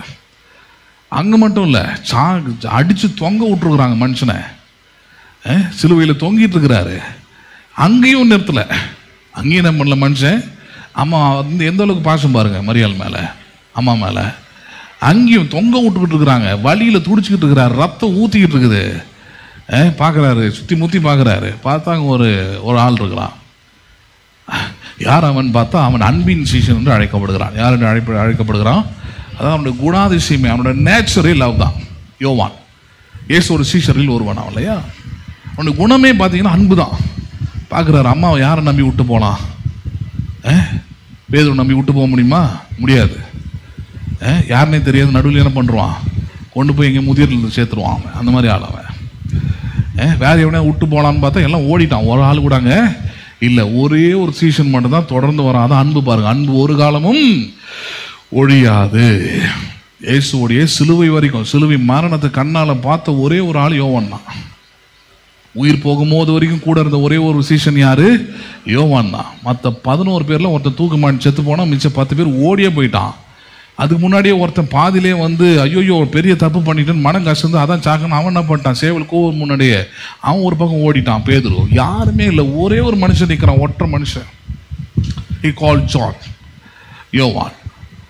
யோவான் மட்டும்தான் பாருங்க 100 வயது கடந்து வாழ்ந்த ஒரே டிசைபிள். இயேசுவின் சீஷர்ல 100 வயசு கடந்து ஊழியக்காரனா இருக்கிறார்.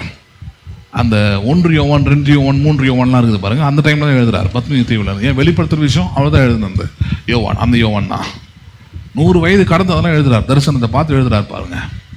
100 வயதுல தான் தன்னுடைய விசுவாசி எழுதுறாரு. பெரிய மாணவனே, நீ எல்லாவற்றிலும் வாழ்வது போல சுகமாய் வாழ்ந்திருப்பாயாக. 100 வயசுக்கு மேலே எழுதுறாரு. ஏன்னா அவருக்கு தெரியுது நல்லா இருக்கணும்ன்றது.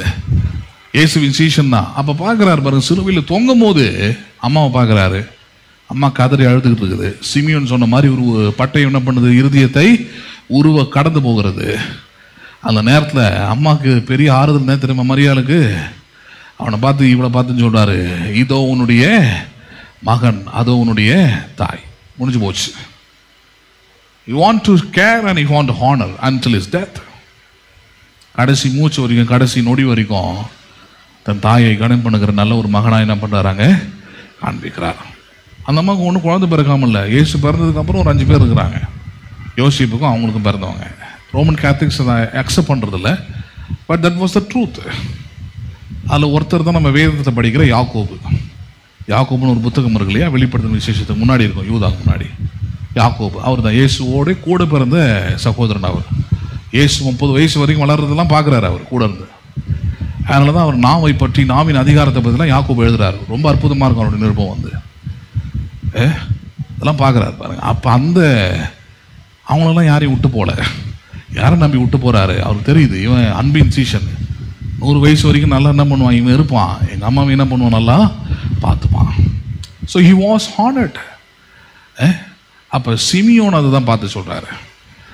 அது ஒரு அற்புதமான மகிமை நிறைந்த இயேசுவின் பிறப்பில் இருந்த ஒரு மகிமையான ஒரு காரியம். ஸோ இந்த 5 மகிமையான காரியங்களும் நம்ம பார்த்தோம் இயேசுவின் பிறப்பில். சரி, நான் கடந்த வாரத்தில் அப்படியே அவுட்லைனில் சொல்லிட்டு போன டைம் ஆனதுனால, இப்படி மகிமை நிறைந்த இயேசுவின் பிறப்பாக இருப்பதனால என்ன பிரயோஜனம்?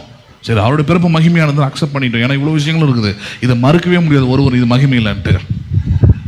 அப்போ இவ்வளோ மகிமை நிறைந்த இயேசுவின் பிறப்புனால நமக்கு என்ன லாபம், நமக்கு என்ன பிரயோஜனம்?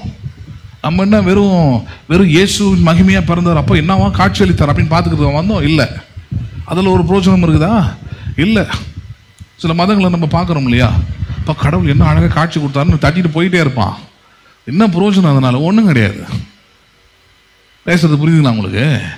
இப்போ ஸ்கூலில் உட்காந்துருக்குறீங்க, ஒரு டீச்சர் ரொம்ப அழகாக போர்டில் எழுதி எக்ஸ்பிளைன் பண்ணிட்டு உட்காந்துருக்கிறாரு.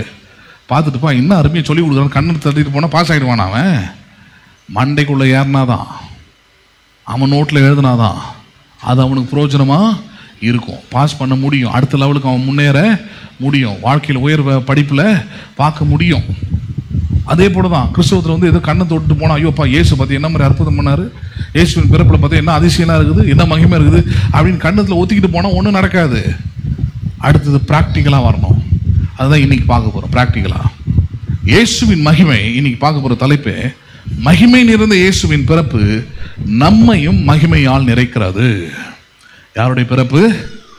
மகிமை நிறைந்த இயேசு கிறிஸ்துவின் பிறப்பு. மகிமை நிறைந்த இயேசு கிறிஸ்துவின் பிறப்பு தான் கிறிஸ்துமஸ் அன்னைக்கு பார்த்தோம். இன்னைக்கு கிறிஸ்துமஸ் சண்டேல என்ன பார்க்குறோம்? அப்படி மகிமை நிறைந்த இயேசுவின் பிறப்பு, இந்த வார்த்தைகளை கேட்கிற, இந்த பிறப்பை விசுவாசிக்கிற, இந்த பிறப்பை உள்ளத்தில் ஏற்றுக்கொள்கிற, நம்புகிற உங்களுடைய வாழ்க்கையும் எப்படி நிறைக்கிறது? அது மகிமையால் நிறைக்கிறது. நம்புறீங்களா நீங்க? அதை அதற்குரிய சத்தியத்தை தான் நம்ம பார்க்க இருக்கிறோம். ஆங்கிலத்தில் the glorious birth of Jesus Christ fill us with glory. நம்முடைய வாழ்க்கையிலும் அப்படிப்பட்ட மகிமையான காரியங்களை என்ன பண்ண முடியும்? நீங்கள் பார்க்க முடியும். நம்புறீங்களா நீங்க? அதை இயேசுவின் பிறப்பு அதற்கானது. எதற்கானது? உங்களுடைய வாழ்க்கையை மகிமையாக மாற்றக்கூடியது. சரி, அதற்குரிய சத்தியங்களை நம்ம பார்க்கலாம். 2 கொரிந்தியர் 4 அதிகாரம் 4வது வசனம் முதல் 6வது வசனம் வரைக்கும் நம்ம கவனிப்போம். 2 கொரிந்தியர் 4 முதல் 6 வசனங்கள். 2 கொரிந்தியர் 4 அதிகாரம் 4 முதல் 6 வசனங்கள். தேவனுடைய சாயலா இருக்கிற கிறிஸ்துவின் மகிமையான சுவிசேஷத்தின் ஒளி. வார்த்தை தான் ரொம்ப முக்கியமானது. தேவனுடைய சாயலா இருக்கிற. யாருடைய சாயல் இது? நீங்களும் நானும் யாருடைய சாயலிலே மாற இருக்கிறோம்? யாருடைய சாயலாய் மாற வேண்டும்? சாயல்னா பாருங்க, நேச்சர்னா குணாதிசயம். இப்போ நம்ம உலகத்தில் சாயல்னா ஒரே ஒரு கட்டத்தில் தான் பார்க்குறோம். எதை பார்க்குறோம்? ஒரு குழந்தை பிறகுது, பிறந்த உடனே சொல்கிறோம், ஐயோ அப்படியே அம்மாவுடைய சாயலாக இருக்குதுன்றோம். யாருடைய சாயலாக இருக்குதுன்றோம்? இதை அம்மாவுடைய சாயலாக இருக்குது, அப்பாவுடைய சாயலாக இருக்குது, தாத்தா மாதிரியே இருக்குது. இந்த சாயல்ன்றதை நம்ம அந்த லெவலுக்கு தான் பார்க்குறோம். வெறும் அவுட்டரில், எக்ஸ்டீரியரில், வெளிப்பிரகாரமாக. அந்த மூக்கு அப்படியே இருக்குது, கண்ணு அப்படியே இருக்குது, வாய் அப்படியே இருக்குது, கலர் அப்படியே, இப்படி தான் பார்க்குறோம் சாயல்னா. ஆனால் சாயல்னா உண்மையாகவே என்ன தெரியுமா? அந்த குழந்தை வளர வளர ஒரு சுவாபத்தை கொண்டு வந்து வெளிப்படுத்தும். எதை வெளிப்படுத்துறது? ஒரு சுவாபத்தை கொண்டு வந்து வெளிப்படுத்துது. வெளிப்படுத்தும் போது, பிறக்கும் போது நீங்கள் சொல்லியிருக்கலாம், ஐயோ பாட்டி மாதிரியே மூஞ்சி இருக்குதுன்ட்டு. ஆனால் சுவாபத்தை வெளிப்படுத்தும் போது சொல்லுவீங்க, இது யாரை போலவே இருக்குது, இது புத்தி இதுக்கு தாத்தாவை போலவே இருக்குதுன்னுவீங்க. யாரை போலவே இருக்குதுன்னுவீங்க. அப்போ உண்மையான சாயல் இது, அந்த உருவம் அல்ல. எது சாயல்? இப்போ அந்த குழந்தைக்குள்ளிருந்து வெளிப்படுத்தக்கூடிய குணாதிசயம் தான். வளர வளர வளர வளர யாருடைய ஜென்ம சுவாபத்தை அது கொண்டு வந்து வெளிப்படுத்த போகுது. தாத்தா போலவோ, இல்லை பாட்டி போலவோ, இல்லை அப்பாவை போலவோ, இல்லை அம்மாவுடைய சாயலோ எதையோ கொண்டு வந்து தன்னுடைய வாழ்க்கையில் வெளிப்படுத்த போகுது. அது வெளிப்படுத்தும் போது சொல்றீங்க, பார்த்தீங்களா, அவங்க தாத்தா மாதிரியே பேசுகிறான், அவன் தாத்தா மாதிரியே இருக்கிறான், அவன் தாத்தா மாதிரியே சில விஷயங்களை செய்கிறான் அப்படின்னு நம்ம என்ன பண்ணிவிடுறாங்க, எடுத்து சொல்கிறோம். ஸோ சாயல் என்பது வெளிப்பிரகாரமான அந்த அடையாளம் இல்லை, அது மாறிடுது, மாறி போயிடுது. குழந்தையில இருந்த மாதிரியே நீங்களாம் இருக்கிறீங்க கிடையாது. வளர வளர நம்ம மூஞ்சி மாறிடுது, சாயல் என்ன பண்ணிடுது, கம்ப்ளீட்டாக மாறிடுது இல்லையா? அப்ப எது மாறாம இருக்குது? சில நேரத்தில் பார்த்தீங்கன்னா நம்முடைய குணாதிசயங்கள் தான்.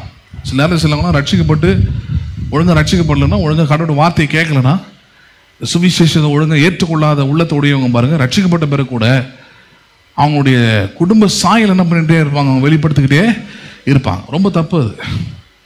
இதே கொரிந்தியரில் பவுல் பேசுகிறார். அதை பழைய ஜென்ம மனுஷனுடைய சுவாபத்தை முற்றிலும் கலைந்தேறியுங்கள்டார். என்ன பண்ணுங்கள்? அதை நீங்கள் முற்றிலும் கலைந்தேறியுங்கள்டார். அதெல்லாம் உடுத்தி கொண்டு வருவதற்கு நீங்கள் அதுக்கு கடனாளிகள் அல்ல. அதை தூக்கிட்டு வந்து அதை காமிக்கிறதுக்கான வேலை இல்லை உங்களுக்கு. எதை காமிக்க கடனாளிகளாக இருக்கிறீங்க? இயேசு கிறிஸ்துவை ஏற்றுக்கொண்டிருக்கிறீங்க. இயேசுவின் சாயல் உங்களுக்குள்ள என்ன பண்ண வேண்டும்? இப்பொழுது வெளிப்பட வேண்டும். Each and every eyes and each and every person in this world has to seek the likeness of Jesus Christ in you. இயேசு கிறிஸ்துவின் சாயலை தான் இந்த உலகத்தில் இருக்கிற ஒவ்வொரு கண்களும் ஒவ்வொரு மனிதர்களும் உங்கள் வாழ்க்கையில் என்ன பண்ண வேண்டும்? பார்க்க. அவங்க கண்ணு உங்களை பார்க்கும்போது யாரை பார்க்க வேண்டும்? இயேசுவியை பார்க்க வேண்டும். யாரை பார்க்க வேணும்? அதுதான் உங்களுக்கு கொடுக்கப்பட்டிருக்கிற வேலை. அதான் உங்களுக்கு கொடுக்கப்பட்டிருக்கிற வேலை. உங்கள் பேச்சா இயேசுவை காட்டணும். உங்கள் நம்பிக்கை நிறைந்த வார்த்தைகளா இயேசுவை காண்பிக்க வேண்டும். உங்களுடைய பரிசுத்தமா இயேசுவை காண்பிக்க வேண்டும். உங்கள் நீதியா இயேசுவை காண்பிக்க வேண்டும். உங்களுடைய உள்ளத்திலிருந்து வரக்கூடிய செயல்களா யாரை காண்பிக்க வேண்டும்? ஊரை காட்டக்கூடாது, உலகத்தை காட்டக்கூடாது, உங்க அம்மா அப்பாவை காட்டக்கூடாது. யாரை காட்ட வேண்டும்? அது it has to show the real nature of Jesus Christ. யாரை காண்பிக்க வேண்டும்? அது உண்மையான இயேசு கிறிஸ்துவின் சுவாபத்தின் தன்மையும் அது காண்பிக்க வேண்டும். அதுதான் பவுல் பாருங்க, அவர்லாம் பென்யமின் கோத்திரத்திலே பிறந்து வளர்றவர். அவர் 12 கோத்திரத்தில் அது ஒரு முக்கியமான கோத்திரம். அது அப்படிப்பட்ட இஸ்ரவேலின் கோத்திரத்தில் பிறந்த பவுல் சொல்றாரு, இனி வாழ்வது நான் அல்ல, யார் என்னில் வாழ்கிறார்? அவர் கிறிஸ்துவே என்னில் வாழ்கிறார். அப்படின்னா இனி என்னை பார்க்கிறவங்க, என்னோட பழகிறவங்க, என்னோட பேசுறவங்க, என்னோட இருக்கிறவங்க எல்லாரும் ஒன்றை பார்ப்பார்கள். யாரை பார்ப்பார்கள்? கிறிஸ்துவை பார்ப்பார்கள். யாரை பார்ப்பார்கள்? இயேசுவை பார்ப்பாங்க, கிறிஸ்துவை பார்ப்பாங்கன்றார். அண்டர்ஸ்டாண்ட் பண்ணுறீங்களா நீங்க? அப்போ ஒவ்வொரு கிறிஸ்தவனுடைய கொடுக்கப்பட்டிருக்கிற வேலை இதுதான். சரி, அப்போ கொரிந்தியர் 4 இதுதான் ஆரம்பிக்கிறார். தேவனுடைய சாயலா இருக்கிற, யாருடைய சாயலா இருக்கிற? தேவனுடைய சாயலா இருக்கிற கிறிஸ்துவின் மகிமையான. யாருடைய மகிமையானது? அதாவது தேவனுடைய சாயலை தான் கிறிஸ்து வைத்திருந்தார். இயேசு கிறிஸ்து இந்த பூமியில் இருக்கும் போதெல்லாம் பிதாவின் சாயலை உள்ளவராக இருந்தார். பிதாவுடைய மகிமை, பிதாவுடைய வல்லமை, பிதாவுடைய கடவுளை பார்த்து ஆச்சரியப்படுற எல்லா விஷயமும் இயேசுவுக்குள்ள அன்றைக்கு இருந்தது. நிக்கதேமுன்ற அந்த பரிசேயன் இயேசுவை பார்த்து வந்தான் சொன்னான், ஒரு கடவுள் ஒரு மனுஷனோடு கூட இல்லைன்னா நீர் செய்கிற மாதிரி அற்புதத்தையும் அதிசயத்தையும் அடையாளத்தையும் ஒரு மனுஷனும் செய்ய முடியாதுன்றான். அவனே சாட்சி கொடுக்குறான். ஒரு பரிசேயனே வந்து he was testifying. என்ன டெஸ்டிஃபை பண்றான்? கடவுள் உங்க கூட இருக்கிறதுனால தான் கடவுளை போலவே நீங்க வெளிப்படுறீங்க, கடவுளை போலவே நீங்க எல்லாத்தையும் செய்றீங்கன்றான். இயேசுவை பார்த்து அவரை கடவுளை ஏற்றுக்கொள்ள முடியல, ஏன்னா அவன் பரிசேயனா இருக்கிறான்.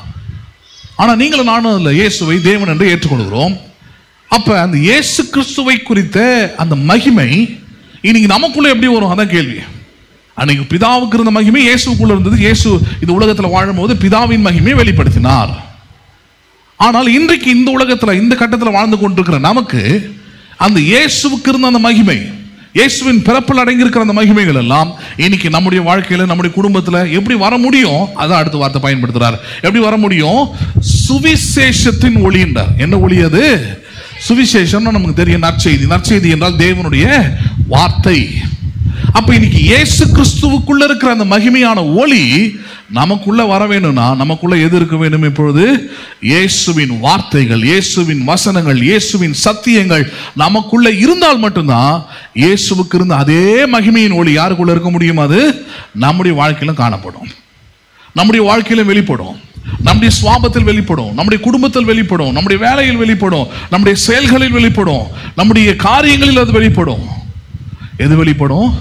இயேசு கிறிஸ்துவின் மகிமை நம்முடைய வாழ்க்கையில் வெளிப்படும். எப்படி வெளிப்படும்? தேவனுடைய சாயலா இருக்கிற கிறிஸ்துவின் மகிமையான சுவிசேஷத்தின் ஒளி அவ்விசுவாசிகளாகி அவர்களுக்கு பிரகாசமாயிராதபடிக்கு. யாருக்கு? அவ்விசுவாசிகள். யார் அவ்விசுவாசிகள்? கொஞ்சம் சொல்லுங்க பாப்பா. யார் அவ்விசுவாசிகள்? சபைக்கு வராதவர்களா? Hello, Bible படிக்காதவர்களா? ஞான ஸ்நானம் எடுக்காதவர்களா? யாரை அவிசுவாசிகள் என்று வேதம் சொல்லுகிறது?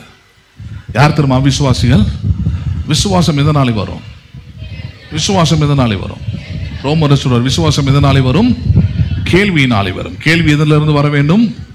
தேவனுடைய வசனத்திலிருந்து வர வேண்டும். அப்ப அவிசுவாசினா யாரு? அப்படியே திருப்பி போட்டுக்க வேண்டியதான். எவன் ஒருவன் தேவனுடைய வசனத்தை கேட்காமல் இருக்கிறானோ அவனே யாரா இருக்கிறான்? அவிசுவாசி. அவன் ஞானஸ்நானம் எடுத்திருக்கலாம், ஹலோ, அவனுக்கு கிறிஸ்துவ பெயர் இருக்கலாம், தன்னை கிறிஸ்துவன் என்று மேன்மை பாராட்டி கொள்ளலாம். எனக்கு வேதத்துல படிக்காத அல்லது தெரியாத வசனமே இல்லை, நான் கேட்காத பிரசங்கமே இல்லைன்னு கூட சொல்லலாம். Do you have faith or not? அவ்வளவுதான் கேள்வி. வசனத்தை படிச்சியான்னு வேதம் கேட்கல. படிச்ச வசனத்தின் மேல உனக்கு என்ன இருக்கிறதா? விசுவாசம் உண்டாயிருக்கிறதா? என்ன உண்டாயிருக்கிறதா உள்ளத்துல? வசனத்தை எல்லாம் தாங்க படிப்பான். ஹலோ, இன்னைக்கு சாஃப்ட்வேர்லாம் வசனத்தை படிச்சு வச்சிருக்குது. நான் முழுக்க முழுக்க சிஸ்டம்ல இருந்து தான் ரெடி பண்ணி எடுத்துட்டு வரேன் எல்லாத்தையுமே. மொத்த பைபிளும் அதை ரீட் பண்ணி வச்சிருக்குது. எந்த வசனம் எது போட்டாலும் சரி சட்டுன்னு வந்து முன்னாடி நிற்குது. எல்லாத்தையும் மெமரி பண்ணி கொடுத்துருக்குறாங்க. அதுக்கு போட்டோம்னா சட்டு சட்டு சட்டு என்ன பண்ணுது வந்தாங்க நிற்குது. முன்னெல்லாம் உட்காந்து ரொம்ப கஷ்டப்படணும், பைபிளை கையோடு எடுத்துகிட்டு போகணும், மழையில் நினையாமல் பார்த்துக்கணும். எங்கே போனாலும் அது ஒரு பெரிய வெயிட். அது தப்பு இல்லை. இன்றைக்கி நான் வெளியில் ரொம்ப போகிறேன், ஃப்ரீயாக இருக்க போகிறேன்னு தெரிஞ்சதுன்னா எடுத்துகிட்டு போயிடுவோம். பைபிளை ஏலகிரியில் போகிறேன்னா பைபிள் எப்பவுமே என்னுடைய பேக்குள்ளே இருக்கும். ஏன்னா அங்கே படிக்கிறதுக்கு டைம் ஸ்பெண்ட் பண்ணுறதுக்கு ரொம்ப அற்புதமாக இருக்கும் அந்த இடம். தனியாக போகிறேன்னா எடுத்துகிட்டு போகிறேன், பைபிளை தான் இன்றைக்கி இதுதான் எடுத்துகிட்டு போகிறேன். ஆனால் திடீர்னு இன்னைக்கு இந்த லடாக் ட்ரிப் போகும்போது திடீர்னு ஒரு இடத்துல ஹரியானான்னு ஒரு இடத்துல பிரசங்கம் பண்ணணும் அப்படின்னு வருது. சனிக்கிழமை நைட்டு தான் தெரியும் எனக்கு. பைபிள் என்கிட்ட இங்கிலீஷ் பைபிள் தான் இருக்கு. இப்போ இவ்வளோ பேர் பைபிளையும் நான் புரட்டி எடுத்துக்கிட்டு இருக்கணும், வசனங்களை நான் கோட் பண்ணணும். ஆனால் டேப் எடுத்துகிட்டு போயிருந்தேன் கையோடவே. கடன்னு போட்டேன், என்னென்ன வரணுமோ எல்லாத்தையும் கடன்னு குறித்து வச்சேன். ஒரே ஒரு டேப் தான் எடுத்துகிட்டு போனேன். மழை வேறு நல்லா பேஞ்சிக்கிட்டு இருந்தது. போனேன், நின்ன பிரசங்கம் பண்ண வந்துக்கிட்டே இருந்த, முடிஞ்சு போச்சு, அவ்வளோதான். அப்போ மெமரி பண்ணுறதுல ஒரு பெரிய பாயிண்டே கிடையாது. அதனால் சின்ன பசங்களுக்கு ஒரு வேலையை கொடுக்குறோம். ஏன்னா அவங்களுக்கு சின்ன வயசில் பல காரியம் மெமரி ஆகும், பல விஷயம் ஞாபகத்தில் வந்துக்கிட்டே இருக்கும். அவன் சொல்கிறது, இவன் சொல்கிறது, அவங்க சொல்கிறது, அவங்களுக்குள்ள எது ஞாபகமாக இருக்கணும்? கடவுளுடைய வசனம். அப்படிதான் தேவன் சொல்றாரு, உன் பிள்ளைகளுக்கு தேவனுடைய வசனத்தை, கடவுளுடைய வார்த்தை என்ன பண்ண அவங்களுக்கு கற்றுக் கொடுக்கணும்ன்றார். எதை கற்றுக் கொடுக்கணும்? தேவனுடைய வசனத்தை கற்றுக் கொடுங்கன்றார். உன் பிள்ளைகள் கர்த்தரால் போதிக்கப்பட்டிருப்பார்கள். யாரால் போதிக்கப்பட்டிருப்பார்கள்? உன் பிள்ளைக்கு கர்த்தர்னா யாரும் தெரிஞ்சிருக்கணும். அது தெரிஞ்சிருந்தாதான் அவன் முதிர் வயதிலும் அதை விடாது இருப்பான். சும்மா கண்டிஷனாக வளர்க்குறேன், கிள்ளி வளர்க்குறேன், சொல்லி வளர்க்குறேன், அதெல்லாம் போதாது. அதெல்லாம் தேவை ஒரு கட்டத்துக்கு. ஆனால் வளர வளர வளர எது தேவை? கிறிஸ்துவை குறித்த வசனத்தை குறித்த விசுவாசம் உங்களுக்குள்ள உண்டாகணும். அதுக்குரிய வேலையை செஞ்சுக்கிட்டு சபைக்கு வருவது தான். கேள்வியினாலே வரும். எதனால வரும்? அது கேள்வினா கேட்கறது. By hearing. Faith comes by hearing.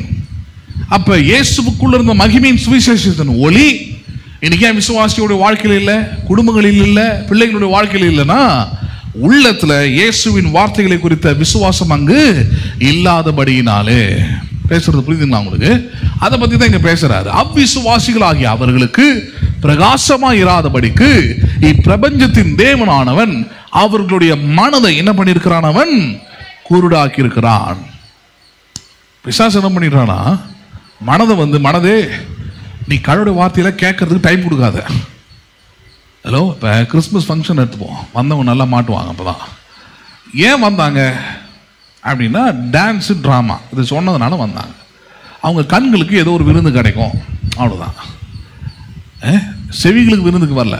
Dance பிள்ளைங்களாம் ஆடுவாங்க, ஏதோ ட்ராமாலாம் போடுவோம், வந்து பார்த்துட்டு என்ன பண்ணுவோம், போயிடுவோம். ஆனால் உள்ளத்தை பற்றி யோசிச்சாங்களா? அவங்க மனதை பற்றி யோசிச்சாங்களா? அதான் யோசிச்சிருந்தா என்னைக்கு தான் வருவாங்க, அதை இன்னைக்கு தான் வருவாங்க. ஏன்னா இன்னைக்கு டான்ஸும் கிடையாது, ட்ராமாவும் கிடையாது. ஒரு ஆள் அங்கே நின்றுக்கிட்டு உங்களுக்கு பிரசங்கம் பண்ணிக்கிட்டு இருப்பார், வந்து கேட்கணும். அங்கே இது ரொம்ப முக்கியமான நேரமாக இது எல்லாராலையும் செஞ்சிட முடியாது. ஏன்னா இன்னைக்கு தான் வேலைக்கு போகணுன்னு தோணும். வருஷ கடைசிங்க எப்படியா போயிடணுங்க, சொந்தக்காரனை போய் பார்த்துடணும், அவங்க அப்படி இப்படி நிறைய வேலை இருக்கும் பாவம் இன்னைக்கு. ஆனால் மனதில் கடவுளுக்கு கொடுத்தவங்க மட்டும்தான் தெரியும் இன்னைக்கு ரொம்ப முக்கியமான நாள். வருஷத்தோட கடைசிக்கு வந்திருக்கிறேன், கிறிஸ்மஸ் எல்லாம் கொண்டாடிட்டு வந்திருக்கிறேன். பிசாசுக்கு என் உள்ளத்தில் இடத்த நான் கொடுத்துருவே கூடாது. ஏன் கொடுத்துட்டேன்னா என் மனக்கண்ணு என்ன பண்ணிடுவான், குருடாக்கி விட்டு. குருடாக்குறதுனா என்ன? கண்ணு தெரியாம பண்றதில்ல, இந்த வசனத்தை பார்க்காம செஞ்சுட்டு வேற பக்கம் உங்களை டைவர்ட் பண்றது. வேற பக்கம் என்ன பண்ணிடுறது? உங்களை திருடுற ஆளுங்கெல்லாம் பாருங்க, அப்படிதான் பண்ணுவாங்க. பிள்ளைங்களெல்லாம் கூட்டிகிட்டு வண்டலூர் போனோம் பாருங்க. ஆட்டோவில் போய் இறங்கின உடனே, எப்பவுமே இந்த ஆட்டோவில் காரில் வண்டியில் இறங்கின உடனே இந்த டூரிஸ்ட்டை பார்த்தாலே ஒரு கும்பல் எப்பவுமே ரவுண்டு கட்டும். இதை வாங்கிக்கோ, அது வாங்கிக்கோ, அது வாங்கிக்கோ, சாரி இது வாங்கிக்கோ, சாரின்னு வந்துடுவாங்க. இப்போ இவங்களுக்குலாம் இதுதான் கொஞ்சம் புது அனுபவமாக இருக்கிறதுனால இந்த காலை இப்போ என்ன பண்ணிட்டான்னா ரொம்ப இறக்கும். அவர் காசில் ரொம்ப ஸ்டிஞ்சாக இருப்பான்.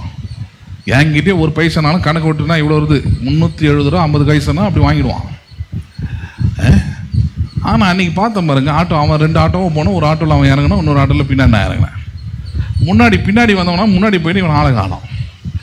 என்னான்னு பார்த்தா அவனை சுற்றி ஒரு அக்கா நிற்குது. அந்த அக்கா நின்றுக்கிட்டு என்ன பண்ணுதுன்னா, கையில் ஒரு 4-5 கீச்சைன்னு வச்சுக்க வாங்கிக்கணுன்னே இவர் வாங்க முடியாமல் தவிக்கிறார். ஏன்னா வாங்கலாமா வாங்க வேணாமா வேலை பேசிக்கிட்டு இருக்கிறான்.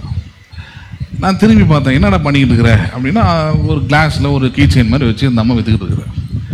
சரி, நம்ம ஆள் மாட்டிக்கிட்டான். என்னடா வாங்க போறியானா, இல்லை நான் அவங்க தான் கேட்டுக்கிட்டு இருந்தாங்க, நான் நீ ஏன் பதில் சொன்னேன், நீ ஏன் பதிலை சொன்னேன், நீ கண்டுக்காமல் வந்துட்டீங்கன்னா கடந்து வேற ஒரு ஆளுகிட்ட போயிடுவாங்க. என்ன வச்சுருக்குறாங்கன்னு பார்த்துட்டீங்கன்னா டைவர்ட் ஆகிடுச்சுன்னா ஒன்று என்ன பண்ணிவிடுவாங்க, ஆட்டோமேட்டிக்காக ரவுண்டு கட்டிடுவாங்க. பேக்கெட்டில் இருக்கிறதுலாம் உருவாமல் விடமாட்டாங்கடான்னு. இதில் பாருங்கள், முன்னாடி ஒரு பொண்ணு பேசிக்கிட்டே இருக்குது அவங்ககிட்ட. அதை காட்டுது, இதை காட்டுது, இதை பாரு, அதை பாரு, இது கலர் கலராக இருக்குது, இந்த கீச்சைன்னு பாரு, பார்த்துக்கிட்டே. பின்னாடியே ஒரு அம்மா வருது, பின்னாடியே இன்னொரு அம்மா வருது. வந்தவுடனே நான் பார்த்துட்டேன். அதை எனக்கு தெரியும், அவங்க டைவர்ஷன். நான் தான் சொல்கிறேன், அவன் வர வேண்டியது வண்டலூரில் தான் பார்த்துன்னு வரணும். அவன் இப்போ என்ன பண்ணிட்டான், இப்போ கீச்சைனை பார்க்க ஆரம்பிச்சிருச்சு கண்ணு. இப்போ அந்த கீச்சைனை கலர் கலராக காட்டும், அதை வேறு உத்து பார்க்குறான். பார்த்துக்கிட்டே இருக்கும்போது பின்னாடி இன்னொரு அம்மா வருது. எதுக்கு, ஏதாவது கிடைக்குமான்னு பார்க்குது. அந்த அம்மா கையில் இருக்குது கீச்சைன்லாம். நான் தனியாக கூப்பிட்டேன், இங்கே வா, என்ன வேணும் உனக்குன்னு. ஒன்று பே அப்படின்னு இருந்துச்சு. பேச தெரியாது அந்த அம்மாவுக்கு. அது நாங்கள் வர நம்பணும். அந்த அம்மாவுக்கு பேச தெரியும், உண்மையான உண்மைலாம் என்ன தெரியும், நான் பார்த்துருக்குறேன். அந்த அம்மாவுக்கு பேச தெரியும், அது ஒரு ஏமாத்துது. அது பே பே பே பேன்னுச்சு, தனியாக வர சொன்னிச்சு. நான் சொன்னேன், இப்படி தனியாக வாணி, அங்கே பின்னாடி போய் என்ன பண்ணாத, ஏன்னா கும்பலாக நிற்குது பிள்ளைங்க, எல்லாம் ஹேண்ட் பேக் இருக்குது, மாட்டி நிற்குதுங்க. சும்மாவே நம்ம மேலே பழி வரும். இதில் வேறு போனால் பாஸ்ட்டு கூட போய் அதை நடந்துருச்சுன்னு வேறு சொல்லிவிடுவாங்க நம்மளே. அதெல்லாம் சொன்ன அந்த அம்மா இப்படியோ தனியாக வந்தோடனே அந்த அம்மா ஒரு 2 கீச்சன் வச்சுது. நானும் ஒரு 4 கீச்சன் வாங்கிட்டேன் இவனுங்களால். வாங்கிட்டு பிறகு பாருங்கள், அவன் இவனும் ஒரு காலை இப்போ ரொம்ப பிடிச்சி போச்சு அந்த அம்மாவுக்கு. உடவே இல்லை அந்த பொண்ணு. அதுக்கிட்ட இருந்தால் அவனை விடுதலையாக்கி கொண்டாடுறதுக்குள்ளே போதும் ஆயிடுச்சு.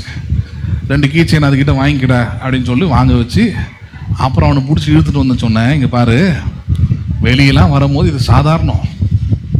அது இந்த மாதிரி வியாபாரம் பண்ணுறவங்க, இந்த மாதிரி பண்ணுறவங்களாம் அந்த பீச் அங்கெல்லாம் போனீங்கன்னா வந்து சூழ்ந்துப்பாங்க. நீ ஒன்றே ஒன்றுத்தை மட்டும் கற்று வச்சுக்கோ. ஃபஸ்ட்டு வந்தீங்கன்னா வந்த வேலையை என்ன பண்ணணும் பார்க்கணும். ஒரு கடைக்கு போகிறோன்னா கடையில் என்ன பொருள் வாங்க போகிறோமோ அந்த பொருளை வாங்கிட்டு டைம் இருந்ததுன்னா நீ சூஸ் பண்ண, அவனும் சூஸ் பண்ணக்கூடாது. நீ ஏன் எங்கேயோ பார்த்துட்டு நல்லா இருந்ததுன்னா நீ போய் அப்ரோச் பண்ணு. நீ போய் அப்ரோச் பண்ணினா கரெக்டாக அந்த ஆளுக்கிட்ட கேட்டு வேலை பேசி வாங்கிட்டு வந்துக்கிட்டே இருக்கலாம். ஐயோ பாவம், அந்த அக்கா பரிதாபமாக குடிக்காமல் நிற்குது, அழுக்கு சொக்கா போட்டு நிற்குது, காலிலேருந்து வியாபாரமே ஆகலை. நிறைய டைலாக் வச்சுருப்பாங்க. காலிலேருந்து சாப்பிடவே இல்லை, என் புள்ள குட்டிலாம் பசியில் இருக்குது. நம்ம என்ன ஜமீன்தார் பரம்பரை, இதுங்களாம் சோறு போட்டு வரதுக்கு நம்ம வந்திருக்கிறோம், சமூக சேவை பண்ணுறதுக்கு அப்போ வந்திருக்கிறோம். வந்த வேலை என்ன? ஏன் சொல்கிறேன், டைவர்ட், குருடாக்குதுன்னா அதான். பிளைண்ட் குருடாக்கிடுறதுல அவன் பார்க்க வேண்டிய பார்வையிலிருந்து என்ன பண்ணிடுறது, அங்கேருந்து மாற்றி விட்டு வேற வேலையை பார்க்க வைக்கிறது. அவன் இன்னைக்கும் பிசாசு தந்திரமா அந்த வேலையை தான் செய்கிறான். அதுதான் கொரிந்தியர்ல எழுதுறாரு. இப்பிரபஞ்சத்தின் தேவனானவன் இந்த ஜனங்களுடைய கண்களை என்ன பண்ணியிருக்கிறான், அவன் குருடாக்கி இருக்கிறான்னு அர்த்தம். பார்க்க வேண்டியது அவங்க பார்க்கறதுல, பார்க்க வேண்டாததெல்லாம், தேவையில்லாததெல்லாம் இந்த உலகத்தை என்ன பண்ணிக்கிட்டு இருக்கிறாங்க, நோக்கி பார்த்து கொண்டிருக்கிறார்கள். பேசுறது புரியுதுங்களா உங்களுக்கு? பார்க்க வேண்டிய இயேசுவை பார்க்கறதுல, கேட்க வேண்டிய சமாதானத்தின் சுவிசேஷத்தை கேட்கறது இல்லை. எந்த சுவிசேஷம் வாழ்க்கையை மாற்றுமோ, மகிமையை கொண்டு வருமோ, சூழ்நிலைகளை மாற்றுமோ, நம்பிக்கையை தருமோ, விசுவாசத்தை தருமோ, அந்த சுவிசேஷத்தை கேட்கவோ அதுக்கு உட்கார்ந்து கேட்க அவனுக்கு ஆயத்தம் இல்லை. அது குருடாக்கிட்டாங்க. குருடாக்கிட்டு வேற பக்கம் என்ன பண்ணிடுறான், திருப்பிடுறான். ஒரு நபர் அப்படி தான் பாருங்க, ஒரு நாள் ஃபோன் பண்ணி சொன்னார், நான் ஒரு பிஸ்னஸ் அந்த நெட்வொர்க் பிஸ்னஸ் பண்ணி ஏமாந்து போயிட்டேன். நெட்வொர்க்னால் இந்த ஒருத்தரை சேர்த்து விட்டா அவ்வளோ, 2 பேர் சேர்த்து விட்டா இவ்வளோ அப்படின்னு சொல்லிட்டு அவர் கால் பண்ணார். ரொம்ப கஷ்டமாயிடுச்சு வாழ்க்கை. அவர் ஒரு புறஜாதி மனுஷன். அவர்கிட்ட நான் சொல்லியிருந்தேன், உனக்கு என்ன சொல்லியிருந்தேன், நான் ஒரு பிஸ்னஸ் சரியில்லைன்னு சொன்னேன், சர்ச்சுக்கு வான்னு உனக்கு கூப்பிட்டேன் அப்படின்னா. நான் நீ அதுக்கு என்ன சொன்னேன் எனக்கு பதில் ஐயோ அவ்வளோ நேரம்லாம் வந்து சர்ச்சில் உட்காந்துருக்க முடியாது, அவ்வளோ நேரம்லாம் என்ன பண்ண முடியாது, சர்ச்சில் உட்காந்துருக்க முடியாது என்னால். மிஞ்சி போனால் ஒரு 10 நிமிஷம் வந்து உட்காருவேன், அவ்வளோதான். நீங்கள் பேசுகிற 1 மணி நேரம் 1.5 மணி நேரம்லாம் நான் வந்து என்ன பண்ண முடியாது, உட்காந்து கேட்க முடியாது. சரி சொன்னல, இப்போ எங்கே போய் ஏமாந்தேன்னு கேட்டேன். அவர் சொன்னார் பாருங்க, இந்த மாதிரி தெரிஞ்சவர் ஒருத்தர் கூப்பிட்டு போனார், கூட்டிகிட்டு போய் உட்கார வச்சு இது மாதிரி பேசினாங்க, ஒரு மீட்டிங் மாதிரி அரேஞ்ச் பண்ணியிருந்தாங்க ஒரு ஹோட்டலில். அங்கே போனோம், கிட்டத்தட்ட 3 மணி நேரம் பேசினாங்கன்னார். எத்தனை மணி நேரம் பேசினாங்க? இவனை ஓட்டாண்டி ஆக்கிறதுக்கு, இவன் தலையில் மிளகா அரைக்கிறதுக்கு, இவனை நடுத்தரில் கொண்டு வர்றதுக்கு எத்தனை மணி நேரம்? 3 மணி நேரம் ஹோட்டலில் உட்காந்து ஆசையை கிளப்பி தேவையில்லாதெல்லாம் பேசி மாதம் 1 லட்சம் சம்பாதிக்கலாம், மாதம் 2 லட்சம் வருமானம் வரும்னு சொல்லி ஏமாந்தோடனே அதை கேட்கறதுக்கு எவ்வளோ நேரம் உட்கார முடியுது? 3 மணி நேரம். நான் கேட்டேன், அந்த ஒரு நாள் தானான்னு கேட்டேன். இல்லைங்க, வாரம் வாரம் மீட்டிங்கு, அந்த மீட்டிங் 1 மணி நேரம் 1.5 மணி நேரம் இருக்கும், அதுக்கும் போய் உட்காந்துன்றார். இது மாதிரி எத்தனை மாதம் தான் உட்காந்தான்னு கேட்டேன். 4 மாதம் தான் உட்காந்தேன், மொத்தம் போச்சுன்னார். வண்டி போச்சு, வீடு போச்சு, பொண்டாட்டியோட நகை போச்சு, எல்லாம் போச்சுங்க. இப்போ நடுத்தருக்கு வந்துட்டு என்னை நம்பி வந்தவங்களாம் என்கிட்ட காசு கேட்குறான், நான் எங்கேருந்து கட்டுறது, ஒரே கவலையாக இருக்குது, ஒரே கஷ்டமாக இருக்குதுன்னு ஃபோன் பண்ணுறாரு. இதை தான் நம்ம இங்கே கொரிந்தியரில் படிக்கிறோம்.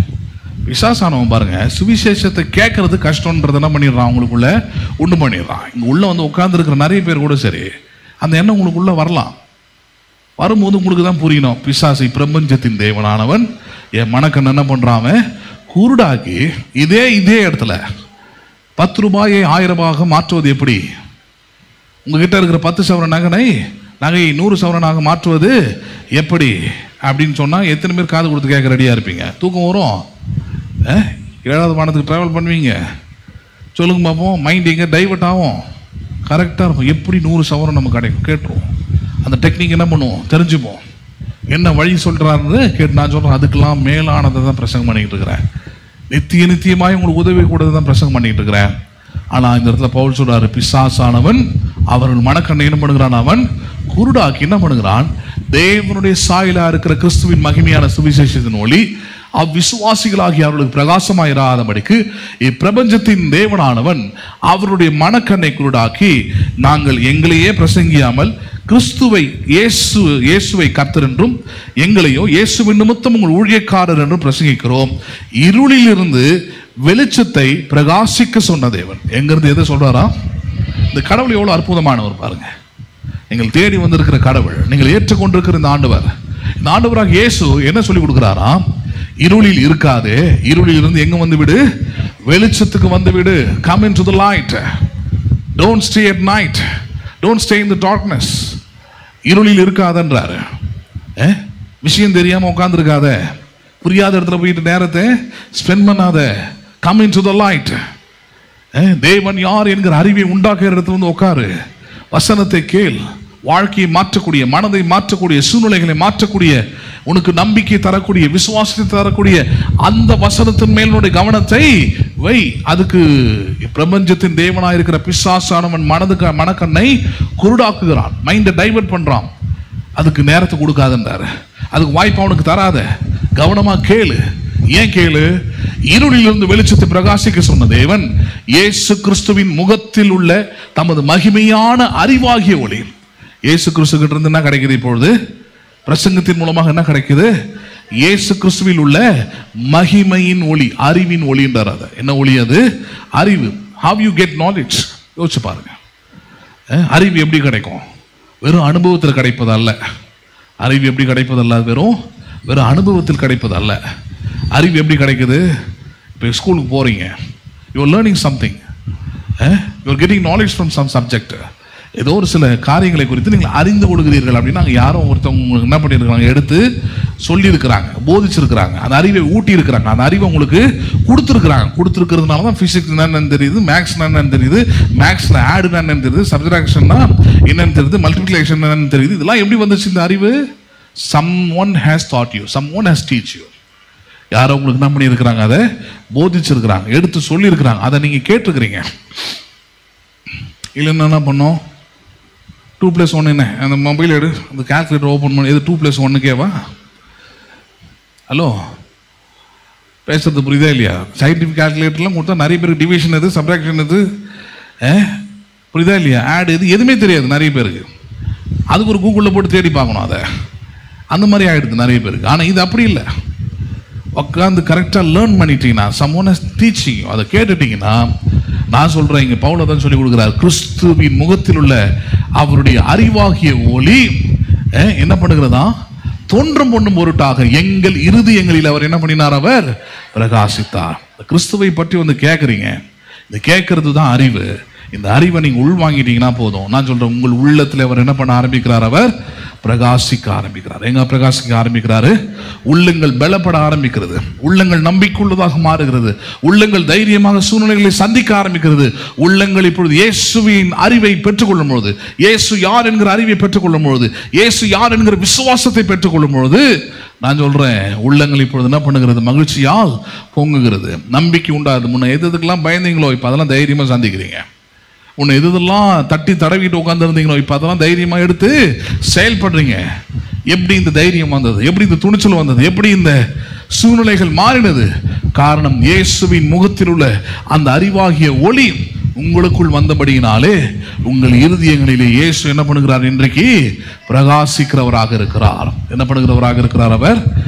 அதுதான் முதல் வசனத்தை சொல்றார். அவருடைய சுவிசேஷத்தின் ஒளி, அவருடைய மகிமையின் சுவிசேஷத்தின் ஒளினா அவருடைய வார்த்தை உங்களுக்குள்ளே வைத்து விட்டால் போதும். அதன் மேல உங்களுடைய நம்பிக்கை விசுவாசத்தை வையுங்க. அது நிச்சயமாக உங்கள் வாழ்க்கையில இயேசுவின் பிறப்பினால் உண்டாகிற மகிமை உங்களுக்கும் உண்டாகும் என்பதே சத்தியம். சரி, அதை குறித்து ஒரு வேத பகுதியை பார்க்கலாம் பாருங்க. ஏற்கனவே நமக்கு நன்றாக தெரிந்து வேத பகுதியை எடுத்துக்கொள்ளலாம். யோவானுக்கு எழுதின சுவிசேஷம் 1வது அதிகாரம். யோவானுக்கு எழுதின சுவிசேஷம் 1வது அதிகாரம் இயேசுவின் பிறப்பை குறித்து சொல்லுகிற ஒரு அற்புதமான ஒரு வேத பகுதி பாருங்க. John chapter 1 verse 1. யோவானுக்கு எழுதின சுவிசேஷம் 1வது அதிகாரம் 1வது வசனம் பாருங்க. ஆதியிலே வார்த்தை இருந்தது. ஆதியிலே என்ன இருந்தது? கிறிஸ்துவ வாழ்க்கையில மறக்கக்கூடாத ஒரு வார்த்தை இது. In the beginning there was a word. ஆதியிலே என்ன இருந்தது? ஆதினா தொடக்கம்னு அர்த்தம். தொடக்கத்தில் என்ன இருந்தது? வார்த்தை இருந்தது.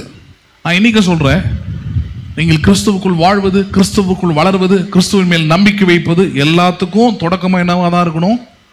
எதுவாக தான் இருக்க வேண்டும்? தேவனுடைய வார்த்தையே இதுவே தான் இருக்க வேண்டும். தேவனுடைய, நான் இயேசுவின் மேல நம்பிக்கை வைக்கிறேன் அப்படின்றதுனாலே, ஒரு காரியத்தை வைக்கிறனாலே அது எதன் அடிப்படையில் இருக்க வேண்டும்? அது தேவனுடைய வார்த்தையே. நம்புறீங்களா நீங்க? அதை ஒரு சுகம் எனக்கு வேணும் என் சரீரத்தில். அப்போ நான் அதுக்கு முதல் தொடக்கமாக நான் வைக்க போகிற நம்பிக்கை என்னது?